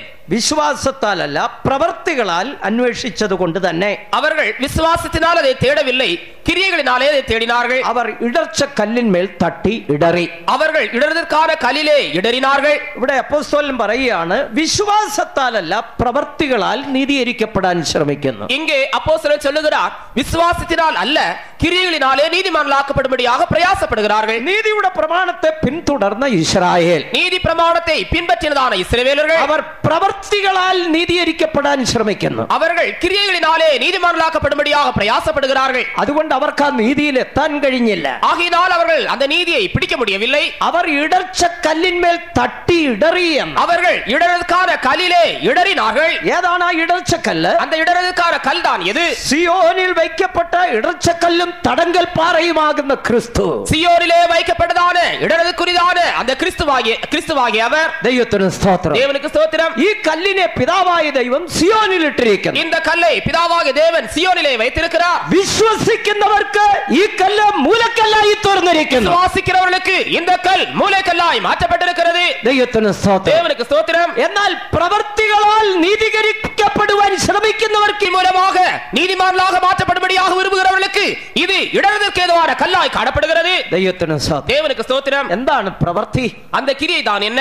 പലരും നീതീകരിക്കപ്പെടുവാൻ പ്രവൃത്തിയെ അടിസ്ഥാനമാക്കുന്നു. அநேகரும் நீதிமான்களாக்கப்படும்படியாக கிரியைகளை அவர்கள் அடிസ്ഥാനമായി வைக்கிறார்கள். മനസ്സിലാക്കാൻ 1-2 കാര്യങ്ങൾ പറയാം. விளங்கிக் கொள்ளும்படியாக 1-2 காரியங்களை சொல்லுகிறேன். അതിൽ ഒന്നാണ് പുണ്യസ്ഥല സന്ദർശനം. அதில் ஒன்றுதான் புண்ணிய ஸ்தலங்களை சந்திப்பது. നീതീകരിക്കപ്പെടുവാൻ പുണ്യസ്ഥലങ്ങൾ സന്ദർശിക്കുന്നു. നീതിമാനായ നിലയിൽ പുണ്യസ്ഥലങ്ങൾ ഉണ്ട്. ஒவ்வொரு மதத்தை சார்ந்தவர்களுக்கும் அவரவருடைய நிலைமைக்கு ஏற்றாற் போல புண்ணிய ஸ்தலங்கள் காணப்படுகிறது. അവിടെ പോയി നേർച്ച കാഴ്ചകൾ അർപ്പിക്കുന്നു. அங்கே போய் காணிக்கைகளையும் பலிகளையும் செலுத்துகிறார்கள். അതിനാൽ നീതീകരിക്കപ്പെട്ടു എന്ന് വിശ്വസിക്കുന്നു. அதனாலே தாங்கள் நீதிமான்களாக்கப்பட்டார்கள் என்று விசுவாசிக்கிறார்கள். தேவனுக்கு ஸ்தோத்திரம். അങ്ങനെ നീതീകരിക്കപ്പെട്ടു എന്ന് വിശ്വസിക്കുന്നവരോട് എനിക്കൊരു ചോദ്യമുണ്ട്. அப்படி நீதிமான்களாக்கப்பட்டார்கள் என்று விசுவாசிக்கிறவர்களோடு எனக்கு ஒரு கேள்வி. 2001 നിങ്ങൾ പോയി. 2001 நீங்கள் போனீர்கள். എന്തുമാത്രം പണം ചെലവഴിച്ച് ബുദ്ധിമുട്ടി കഷ്ടപ്പെട്ടു പോയി. எவ்வளவோ தூரம் பணத்தை செலவு செய்து கஷ்டப்பட்டு அங்கு போய் சேர்ந்தீர்கள். ചെയ്യേണ്ടത് മുഴുവൻ ചെയ്തു. செய்ய வேண்டிய எல்லாவற்றையும் செய்தீர்கள். മടങ്ങി വന്നു. திரும்பி வந்தீர்கள். നിങ്ങൾ നീതീകരിക്കപ്പെട്ടെങ്കിൽ പിന്നെന്തിനാ 2002 പോകുന്നത്? நீங்கள் நீதிமான்களாக்கப்பட்டீர்கள் என்றால் மறுபடியும் ஏன் 2002 போக வேண்டும்? 2002 പിന്നെയും പോകുന്നു. 2002 வந்தார்கள். അതിന്റെ അർത്ഥം എന്താ? அதனுடைய அர்த்தம் தான் என்ன? 2001 പോയത് പ്രയോജനപ്പെട്ടില്ലെന്നാ. 2001 போனது பிரயோஜனப்படவில்லை. അതുകൊണ്ട് 2002 വീണ്ടും പോകുന്നു. ஆகையினால் 2002 மறுபடியும் போகிறார்கள். ശരി, കഴിഞ്ഞ കൊല്ലം പോയത് പ്രയോജനപ്പെട്ടില്ലെങ്കിൽ ഇപ്പോഴെങ്കിലും പ്രയോജനപ്പെട്ടെങ്കിൽ ഇനി പോക്കങ്ങ് നിർത്ത. കഴിഞ്ഞ വർഷத்திலே போனது பிரயோஜனப்படவில்லை, ஒருவேளை சமீபத்திலே போனது பிரயோஜனப்பட்டதென்றால் இனிமேலாவது போக வேண்டாம் என்று நிறுத்திக் கொள்ளுங்கள். അതിന്റെ അർത്ഥം എന്താണ്? அதனுடைய அர்த்தம் தான் என்ன? മനസാക്ഷി പറയുന്നു നീ നീതീകരിക്കപ്പെട്ടില്ല. മനസാட்சி சொல்லுகிறது நீ நீதிமானாக்கப்படவில்லை. അതുകൊണ്ട് നീ പിന്നെയും പോകണം. ஆகினால் நீ மறுபடியும் போக வேண்டும். ദൈവത്തിന് സ്തോത്രം. தேவனுக்கு ஸ்தோத்திரம். പ്രവർത്തികളാൽ മനുഷ്യൻ നീതീകരിക്കപ്പെടുന്നില്ല. கிரியைகளினாலே மனுஷன் நீதிமானாக்கப்பட முடியாது. മറ്റൊരു വിധത്തിലെ പ്രവൃത്തിയാണ്, இன்னொரு விதத்திலுள்ளதான கிரியைதான் ദാനധർമ്മങ്ങൾ ചെയ്യുക. தான தர்மங்களை செய்வது, നീതി പ്രവർത്തികൾ ചെയ്യുക. நீதி கிரியைகளை செய்வது. അത് ദൈവവചനത്തിന്റെ അടിസ്ഥാനത്തിൽ ചെയ്യേണ്ടത് തന്നെയാണ്. அது தேவவசனத்தினுடைய அடிப்படையின்படி செய்ய வேண்டியதுதான். ഒരാൾ കഷ്ടപ്പെടുന്നെങ്കിൽ സഹായിക്കണം. ஒருவர் கஷ்டப்படுகிறாரானால் உதவி செய்ய வேண்டும். പക്ഷേ അതിന്റെ അടിസ്ഥാനത്തിൽ നീതിമാന്മാരാക്കപ്പെടുന്നില്ല. ஆனாலோ அதனுடைய அடிப்படையிலே நீதிமான்களாக மாற்றப்பட முடியாது. പ്രവർത്തികളാൽ നീതീകരിക്കപ്പെടാവതല്ല. கிரியைகளினாலே நீதிமான்களாக்கப்பட முடியாது. പാവപ്പെട്ട ഒരാൾക്ക് 100 രൂപ കൊടുക്കുന്നത് നല്ല കാര്യമാണ്. ஏழையான ஒரு மனுஷனுக்கு 100 ரூபாய் கொடுப்பது நல்ல காரியம்தான். പക്ഷേ അതിന്റെ അടിസ്ഥാനത്തിൽ ദൈവം നിന്നെ നീതിമാനെന്ന് അംഗീകരിക്കില്ല. ஆனாலோ அதனுடைய அதனுடைய அடிப்படையிலே நீங்கள் நீதிமான்கள் என்று தேவன் ஏற்றுக்கொள்ள மாட்டார். പള്ളി പണിയാൻ 5 ലക്ഷം കൊടുത്തു കാണും. ஆலயத்தை கட்டும்படி அனுப்பீர்கள். പാവപ്പെട്ട 5 പെൺകുട്ടികളെ കെട്ടിച്ച് അയച്ചു കാണും. 5 பெண் பிள்ளைகளுக்கு அவர்களை விவாகம் செய்து கொடுக்க உதவி செய்திருப்பீர்கள். പാവപ്പെട്ട 10 പേർക്ക് വീട് വെക്കാൻ സഹായിച്ചു കാണും. ஏழைகளான 10 பேருக்கு வீடு வைக்க உதவி செய்திருப்பீர்கள். ഇതെല്ലാം ചെയ്തിട്ട് തങ്ങൾ നീതിമാന്മാരാക്കപ്പെട്ടു എന്ന് ധരിക്കുകയാണ്. இவை எல்லாவற்றையும் செய்து தாங்கள் நீதிமான்களாக மாற்றப்பட்டிருக்கிறார்கள் என்று எண்ணுகிறார்கள். അതാണ് അപ്പോസ്തലൻ ഇവിടെ പറയുന്നത്. அதைத்தான் அப்போஸ்தலன் இங்கே சொல்லுகிறார். പ്രവൃത്തികളാൽ നീതീകരിക്കപ്പെടാൻ ശ്രമിച്ചു, പക്ഷേ അവിടെ പോയി ചേരാൻ കഴിഞ്ഞില്ല. கிரியைகளினாலே நீதிமான்களாக்கப்படும்படியாக பிரயாசப்பட்டார்கள், ஆனாலோ நீதிமான்களாக்கப்பட முடியவில்லை. അവർക്ക് ഈ കല്ല് ഇടർച്ചക്കല്ലായി മാറി. அவர்களுக்கு இந்த கல்லானது இடறதற்கு ஏதுவான கல்லாய் மாறிற்று. ഇതൊരു തടങ്കൽ പാറയായി മാറി. இது ஒரு இடறதற்கேற்றவான கல்லாய் மாறிற்று. എന്നാൽ ദൈവവചനത്തിന്റെ അടിസ്ഥാനത്തിൽ ആരാണ് നീതിമാൻ? ஆனால் தேவனுடைய வசனத்தினுடைய அடிப்படையிலே நீதிமான் யார்? റോമാലേഖന 5:9 പഠിക്കുമ്പോൾ ரோமர் 5:9 വാസിക്കുമ്പോൾ നീതിമാന്മാരാക്കപ്പെടുവാനുള്ള ആദ്യത്തെ പടി നാം അവിടെ കാണുന്നുണ്ട്. நீதிமானாக மாற்றப்படுகிறதனுடைய முதலாவது படி அங்கே காண்கிறோம். ഒന്ന് യേശുവിന്റെ രക്തത്താൽ, അവന്റെ രക്തത്താൽ നീതീകരിക്കപ്പെട്ട ശേഷം ஒன்று இயேசுவின் இரத்தத்தினாலே நீதிமான்களாக்கப்படுகிறோம். ദൈവത്തിന് സ്തോത്രം. தேவனுக்கு ஸ்தோத்திரம். റോമർ 5:9 നാം അത് വായിക്കുന്നു. ரோமர் 5:9 நாம் அதை வாசிக்கிறோம். അവന്റെ രക്തത്താൽ നീതീകരിക്കപ്പെട്ട ശേഷം, அவருடைய இரத்தத்தினாலே நீதிமான்களாக்கப்பட்ட பின்பு നാം അവനാൽ എത്ര അധികമായി കോപത്തിൽ നിന്ന് രക്ഷിക്കപ്പെടും. நாம் அவராலே எவ்வளவு கோபாக்கினைக்கு நீங்களாக ரட்சிக்கப்படுவது எவ்வளவு நிச்சயம். രക്തത്താൽ നീതീകരിക്കപ്പെടുക, இரத்தத்தினாலே நீதிமான்களாக்கப்படுவது അതെപ്പോഴാണ് സാധിക്കുന്നത്? அது எப்பொழுது நடைபெறுகிறது? മാനസാന്തരപ്പെടുമ്പോൾ, மனம் திரும்பும்போது. രക്തത്താൽ നീതീകരിക്കപ്പെടും മുൻപേ, இரத்தத்தினாலே நீதிமான்களாக்கப்படுவதற்கு முன்னதாக ഒരു മനുഷ്യന്റെ ജീവിതത്തിൽ 6 കാര്യങ്ങൾ നടന്നിരിക്കണം. ஒரு மனுஷனுடைய ஜீவியத்திலே 6 காரியங்கள் நடைபெற்றிருக்க வேண்டும். 6 കാര്യം നടക്കുമ്പോഴാണ് 7ാമത്തെ കാര്യമായ രക്തത്താലുള്ള നീതീകരണം സാധ്യമാകുക. 6 காரியங்கள் சம்பவிக்கும் போதுதான் 7வது காரியமாகிய இரத்தத்தினால் நீதிமானாக்கப்படுகிற அனுபவம் சம்பவிக்கிறது. എന്താണ് 6 കാര്യങ്ങൾ? 6 காரியங்கள் தான் என்ன? ഒന്ന് പാപബോധം. ஒன்று பாவ உணர்வு. ജീവിതത്തിൽ ഓർമ്മയായ നാൾ മുതൽ ചെയ്ത പാപങ്ങളെ കുറിച്ചുള്ള ഒരു ഓർമ്മ. தங்களுடைய ஜீவியத்திலே அறிவு வந்ததான நாள் முதற்கொண்டு செய்ததான பாவங்களை குறித்ததான ஒரு நினைவு உணர்வு. രണ്ടാമത് അനുതാപം. இரண்டாவது மனஸ்தாபம். ഹൃദയം തകർന്ന് കണ്ണുനീരൊഴുക്കി നിലവിളിക്കുന്ന ഒരു അവസ്ഥ. தேவனுடைய சமூகத்திலே இருதயம் உடைந்து கண்ணீர் விடுகிறதான ஒரு அனுபவம். മൂന്നാമത് ഏറ്റുപറച്ചിൽ. மூன்றாவதாக அறிக்கை செய்தல்.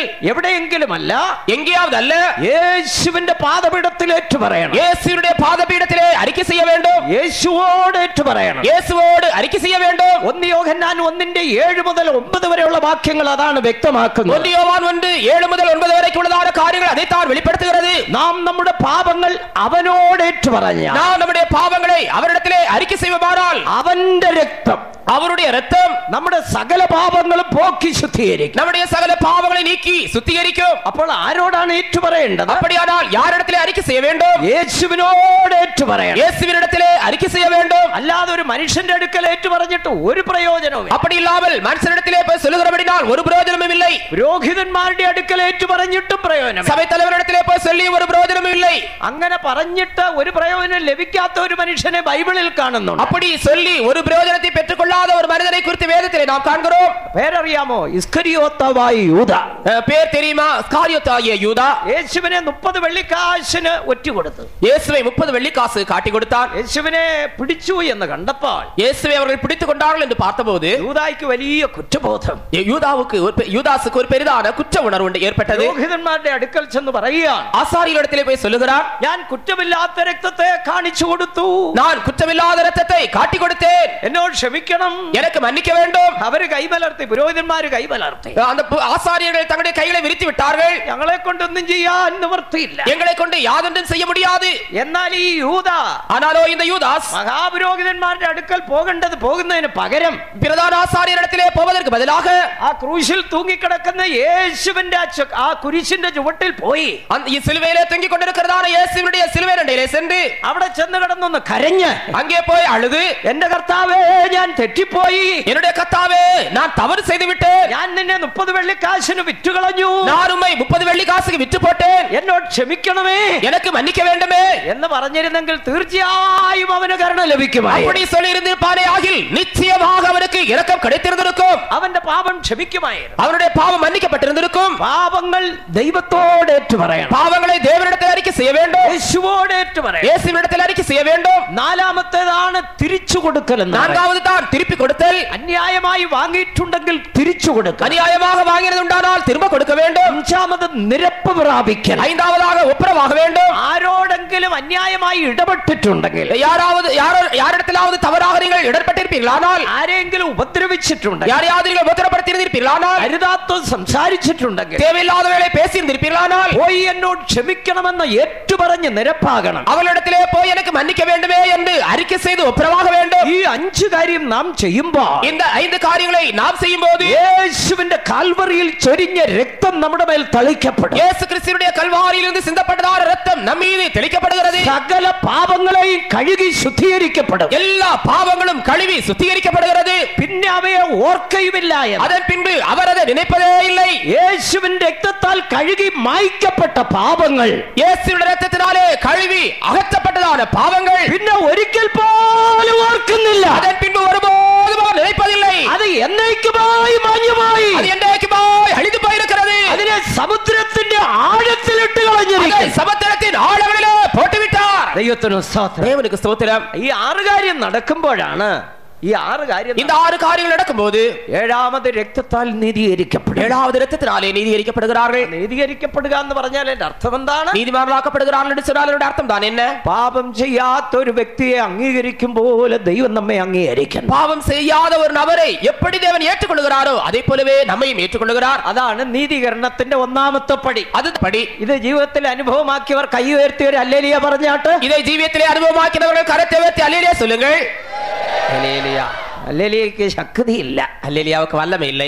രക്ഷിക്കപ്പെട്ടു എന്നൊക്കെ പറഞ്ഞുകൊണ്ട് നടന്ന ഇത്രയും കാര്യങ്ങളുണ്ടെന്ന് ഇപ്പോഴാ മനസ്സിലായത്. ரட்சிக்கப்பட்டோம் என்று சொல்லுகிறவர்கள் இவ்வளவு காரியங்கள் இருக்கிறதா இப்பொழுதுதான் விளங்கிக் கொள்கிறார்கள். പറഞ്ഞുകൊണ്ട് നടക്കുകയായിരുന്നു. இதுக்கு முன்னாக சொல்லிக் கொண்டிருந்தார்கள். ഇതിനകത്ത് ഇത്രയും വിഷയങ്ങളുണ്ടെന്ന് ഇപ്പോഴാ മനസ്സിലായത്. இதற்குள்ள இத்தனை காரியங்கள் இருக்கிறது என்பதை இப்போது நான் விளங்கிக் கொள்கிறேன். ചെല്ലു വിചാരിച്ചു ഒരൊറ്റ പറച്ചിൽ പറഞ്ഞ ദൈവം ക്ഷമിക്കണമെന്ന് പറഞ്ഞപ്പോ മാനസാന്തരപ്പെട്ടു. അവിടെ എഴുതിയെന്ന പേര് சிலர் எண்ணுகிறார்கள், ஒரே வார்த்தையில் தேவனே நான் தெரிந்தோ தெரியாமலோ செய்த எல்லா பாவங்களையும் மன்னிக்க வேண்டும் என்று சொன்னதான் அந்த வார்த்தையில் தானே என்னுடைய பெயர் அங்கே எழுதப்பட்டது என்று எண்ணிக்கொண்டிருக்கிறார்கள். തന്നെ ജീവപുസ്തകത്തിൽ എഴുതിയ உடனே ஜீவ புஸ்தகத்தில் எழுதப்பட்டிருக்கிறது. യേശുവിന്റെ രക്തത്താൽ നീതീകരിക്കപ്പെടുവാൻ ഇത്രയും കാര്യങ്ങൾ ജീവിതത്തിൽ നടക്കണം. இயேசுவின் இரத்தத்தினாலே நீதிமானாக்கப்படும்படியாக இத்தனை காரியங்கள் நடைபெற வேண்டுமா? ഇതിൽ ഏതെങ്കിലും കുടിശ്ശിക ഉണ്ടെങ്കിൽ ഇനി തീർത്തോണം. ഇല്ലെങ്കിൽ അന്ന് വെളിപ്പെടും ദുഷ്ടനും നീതിമാനും തമ്മിലുള്ള വ്യത്യാസം. இதிலே ஏதாவது குறைவு காணப்படுமே ஆகில் இதை நீங்கள் சரி செய்து கொள்ள வேண்டும். அப்படி இல்லாவிட்டால் நீதிமானுக்கு துன்மார்க்கருக்கு இருக்கிறதான வித்தியாசம் தெரிகிறதான அந்த நாளிலே உங்களுடைய காரியங்கள் வெளிப்படும். യേശുവിന്റെ വീണ്ടും വരവിൽ വെളിപ്പെടും. இயேசுவினுடைய இரண்டாம் வருகையிலே மறுபடியும் அது வெளிப்படும். ദൈവത്തിന് സ്തോത്രം. தேவனுக்கு ஸ்தோத்திரம். നീതീകരിക്കപ്പെടുവാൻ ആഗ്രഹിക്കുന്നവർ വീണ്ടും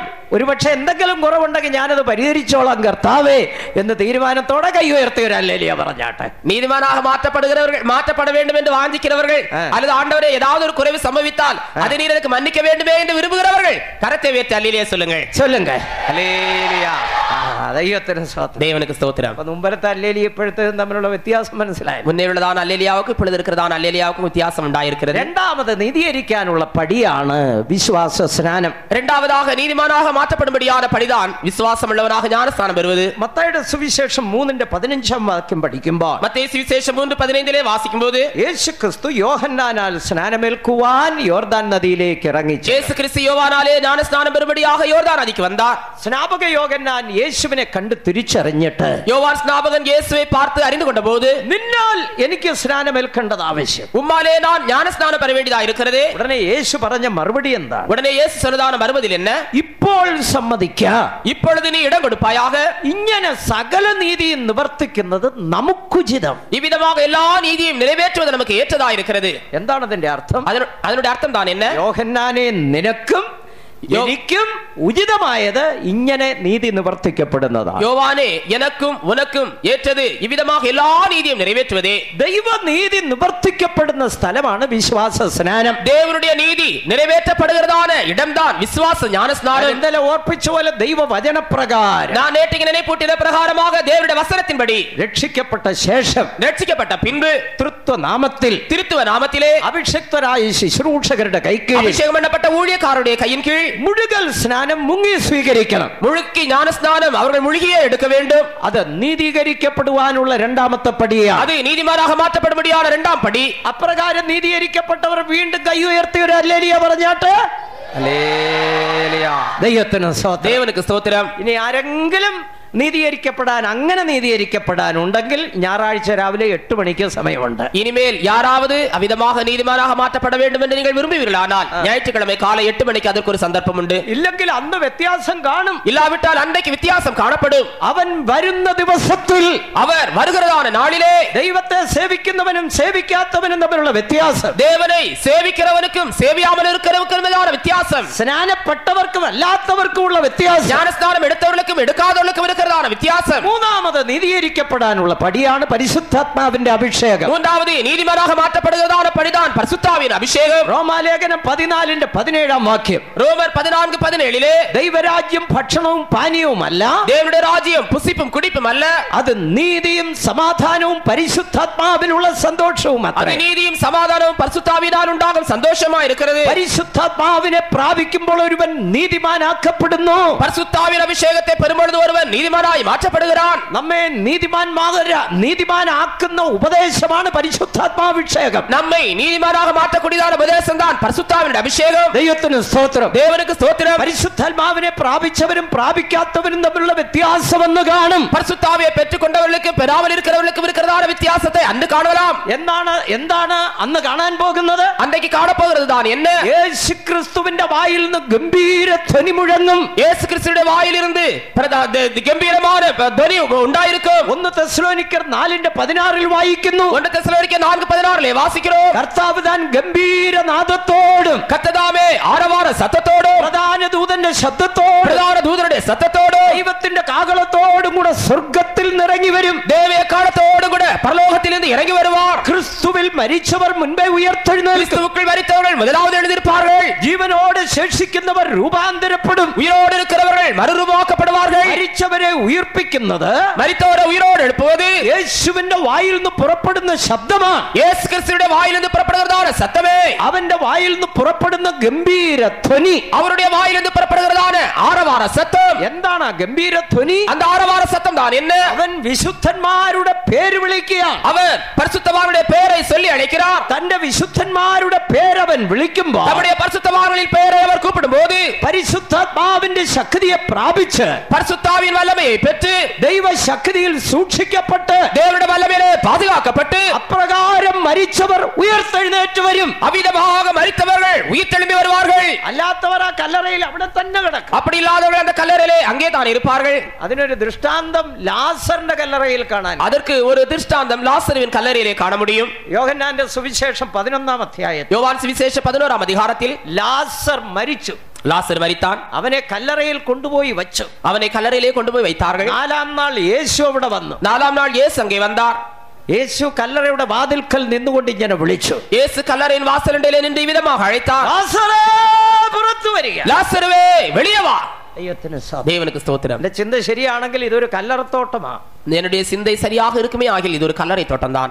അവിടെ പല കല്ലറകളുണ്ട്. இங்கே பல கல்லறைகள் இருக்கிறது. ഒരു ലാസർ മാത്രമല്ല, ഒത്തിരി ലാസർമാരെ അവിടെ കല്ലറയെ കൊണ്ടുവച്ചിട്ടുണ്ട്. ஒரு லாசர் மாத்திரமல்ல, அநேக லாசர்களை கல்லறையிலே வைக்கப்பட்டிருக்கிறது. അതിനു മുമ്പും മാസങ്ങൾക്ക് മുമ്പും ഒക്കെ കൊണ്ടുവച്ച ലാസർമാരൊക്കെ ഇവിടെ ഇരിപ്പുണ്ട്. இதுக்கு முன்னதாகவும் பல மாதங்களுக்கு முன்னதாகவும் வைக்கப்பட்டதான அநேக லாசர்கள் உண்டு.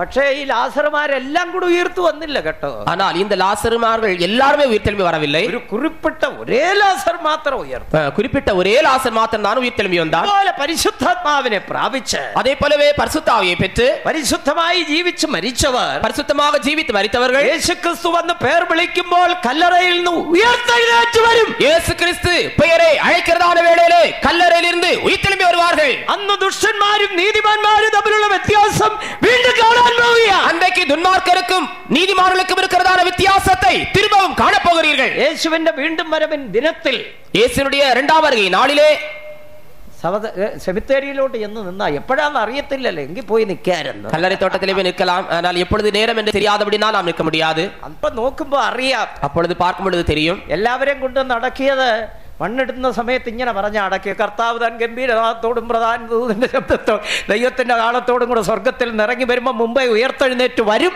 എന്ന് പറഞ്ഞാ മണ്ണിട്ടത്.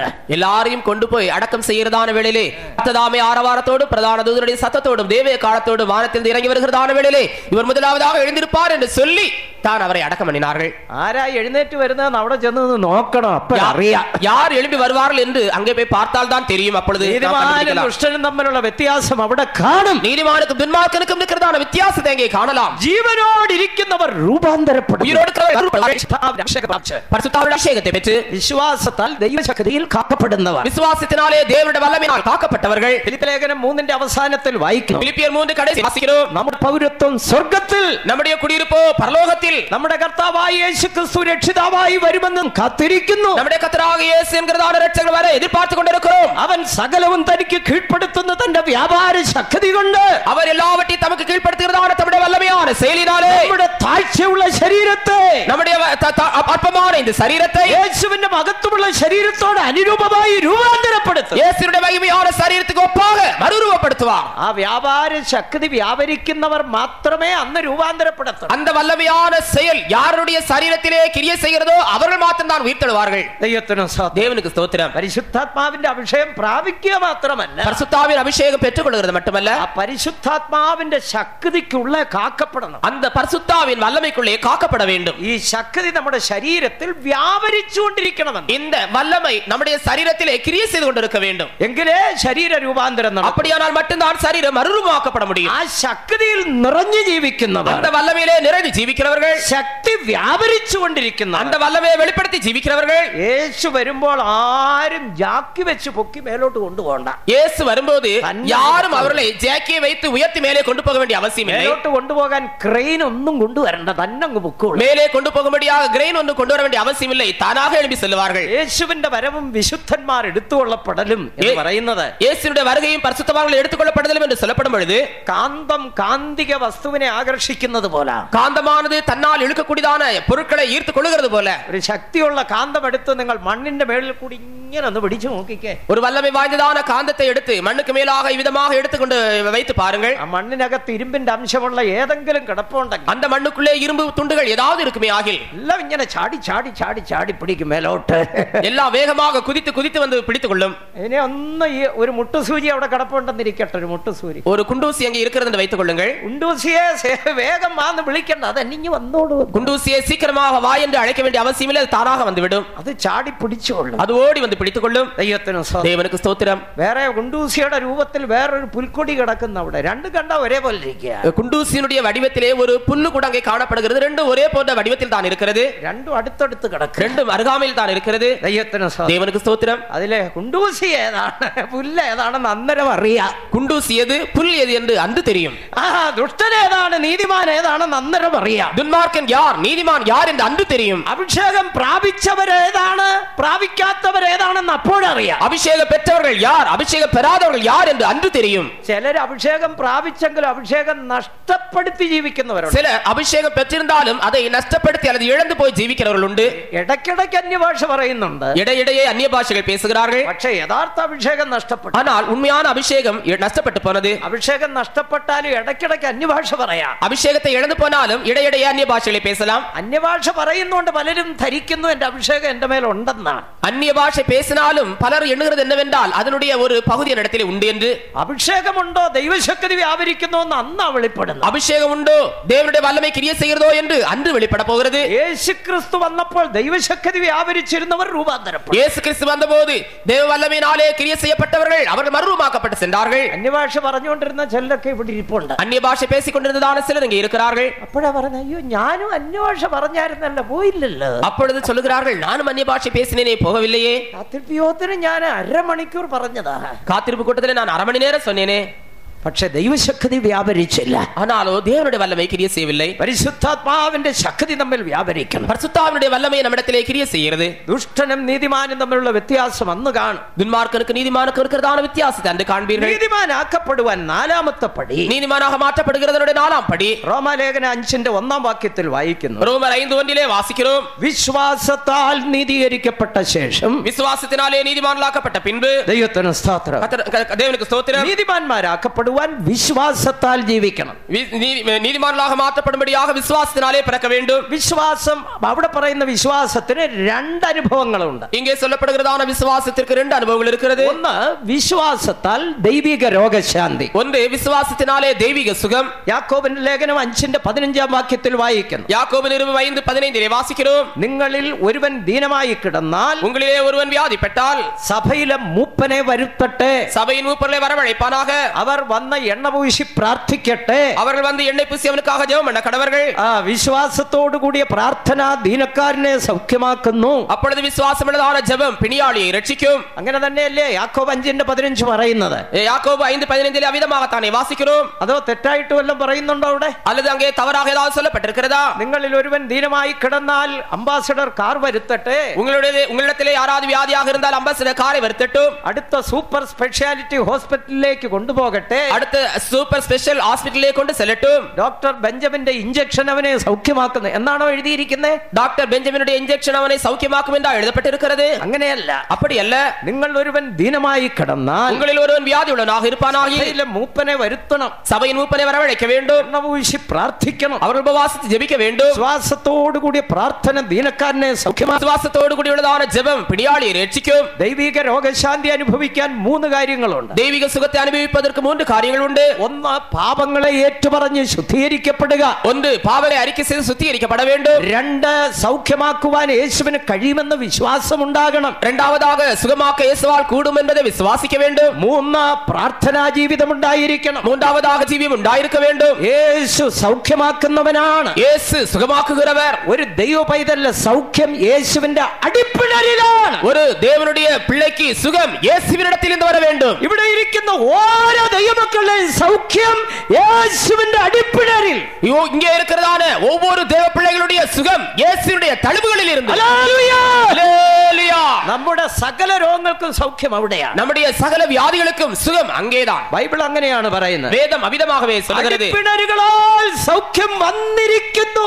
அவருடைய தழும்புகளால் குணமானீர்கள். അവൻ നമ്മുടെ വ്യാധികളെ വേദനകളെ എടുത്തു. அவர் நம்முடைய வியாதிகள் வேதனைகளை எடுத்து விட்டார். നമ്മുടെ വ്യാധിയും വേദനയും യേശുവിന്റെ ക്രൂശിൽ. நம்முடைய வியாதியும் வேதனையும் இயேசுவின் சிலுவையின் மீது. യേശുവിന്റെ അടിപ്പിണരിൽ നിന്ന് നമുക്ക് സൗഖ്യം. இயேசுவினுடைய தழும்புகளில் இருந்து நமக்கு சுகம். ഒരു ദൈവ പൈതലിനെ നീതിമാനെ സംബന്ധിച്ച് രോഗശാന്തി അവന്റെ അവകാശമാണ്. ஒரு தேவ பிள்ளையை பொறுத்தவரைக்கும் அல்லது நீதிமானை பொறுத்தவரைக்கும் தெய்வீக சுகம் அவனுக்கு சுதந்திரமாக இருக்கிறது. അത് മക്കളുടെ അപ്പം എന്നാണ് പറയുന്നത്. அது பிள்ளைகளின் அப்பம் என்று சொல்லப்படுகிறது. ദൈവമേ നീ എന്നെ സൗഖ്യമാക്കണമേ എന്ന് പറയാൻ നമുക്ക് അവകാശമുണ്ട്. தேவனே நீர் என்னை குணமாக்க வேண்டும் என்று சொல்லக்கூடியதான உரிமை சுதந்திரம் நமக்கு உண்டு. ഓരോ ദൈവമക്കൾക്കും ഉണ്ട്. ஒவ்வொரு தேவனுடைய பிள்ளைகளுக்கும் உண்டு. നിങ്ങൾ ഏത് രോഗവും ഉള്ളവരായിരുന്നു കൊള്ളട്ടെ. நீங்கள் எந்த வியாதிஸ்தராக இருக்கலாம். ഒരുപക്ഷെ ആസ്മായിക്കൊള്ളട്ടെ. ஒருவேளை ஆஸ்மாவாக இருக்கலாம். ദൈവത്തെ നോക്കി പറയാൻ നിങ്ങൾക്ക് അവകാശമുണ്ട്. தேவனை நோக்கி சொல்லக்கூடியதான ஒரு உரிமை உண்டு. ദൈവമേ എന്റെ ആസ്മായെ നീ സുഖമാക്കണം. தேவனே என்னுடைய ஆஸ்துமாவை நீர் சுகமாக்க வேண்டும். എന്റെ ക്യാൻസറിനെ നീ സുഖമാക്കണം. என்னுடைய கேன்சரிலிருந்து நீர் சுகமாக்க வேண்டும். എന്റെ ഹാർട്ട് അറ്റാക്കിനെ സുഖമാക്കണം. என்னுடைய ஹார்ட் அட்டாக்கை சுகமாக்க வேண்டும். ടിവിയെ സൗഖ്യമാക്കണം. என்னுடைய டிவியை சுகமாக்க வேண்டும். ഡയബറ്റീസിനെ സൗഖ്യമാക്കണം. என்னுடைய டயபெட்டிஸை சுகமாக்க வேண்டும். ചോദിക്കാൻ അവകാശമുണ്ട്. அவ்விதமாக கேட்க ஒரு உரிமை உண்டு.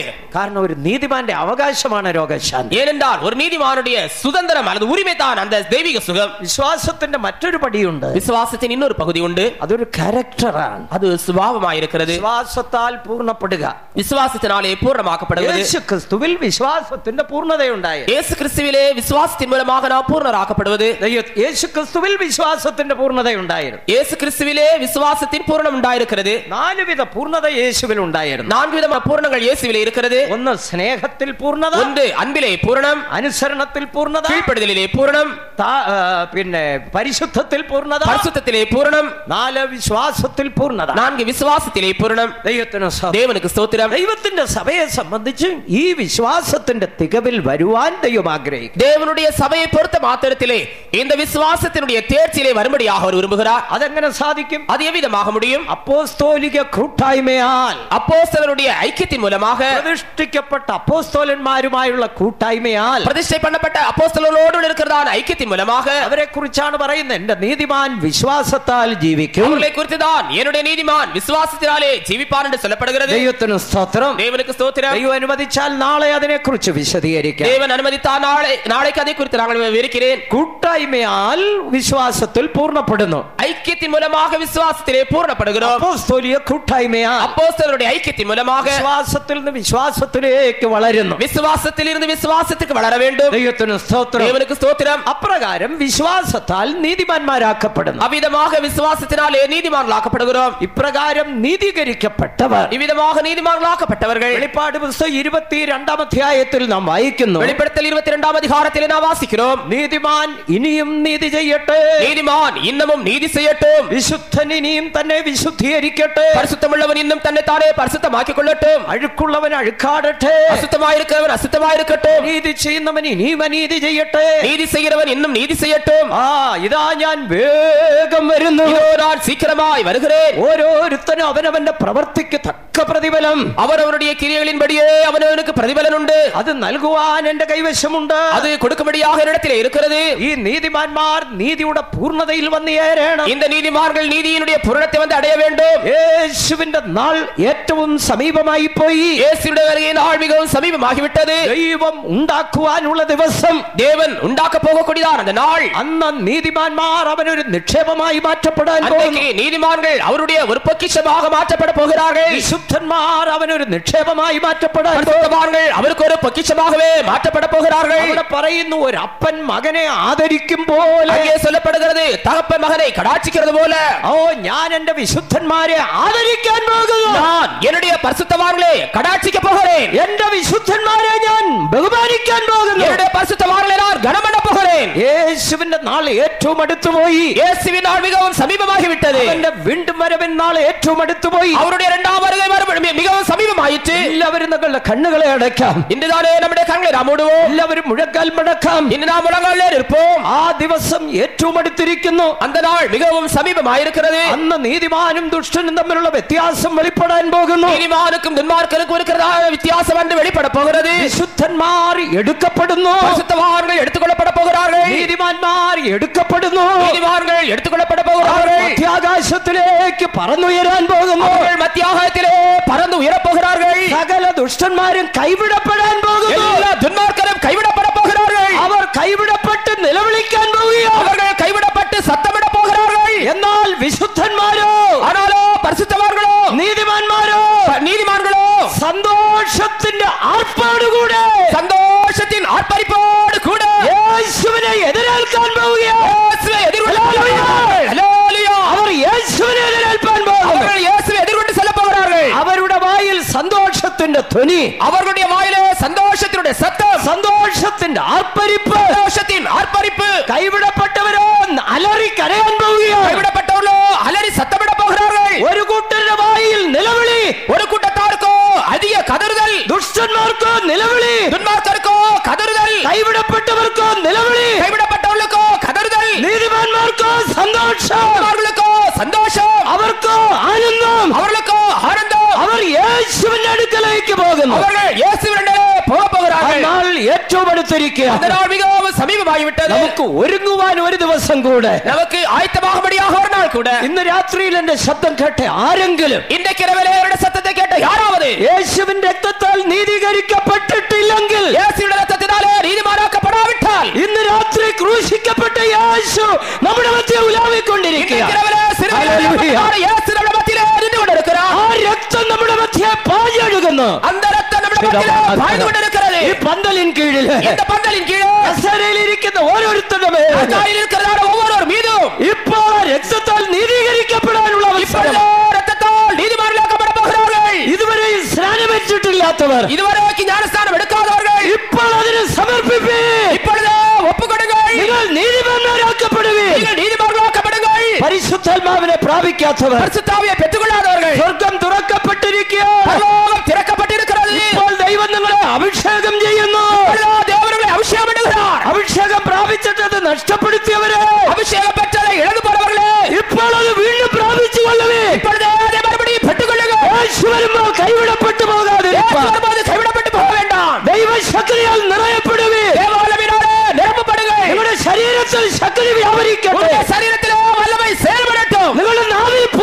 ഭാഷ ഉണ്ടാകട്ടെ പുതിയ ഭാഷ ഉണ്ടാകട്ടെ ഹൃദയത്തിൽ ദൈവ സ്നേഹം നിറയട്ടെ இருதயத்திலே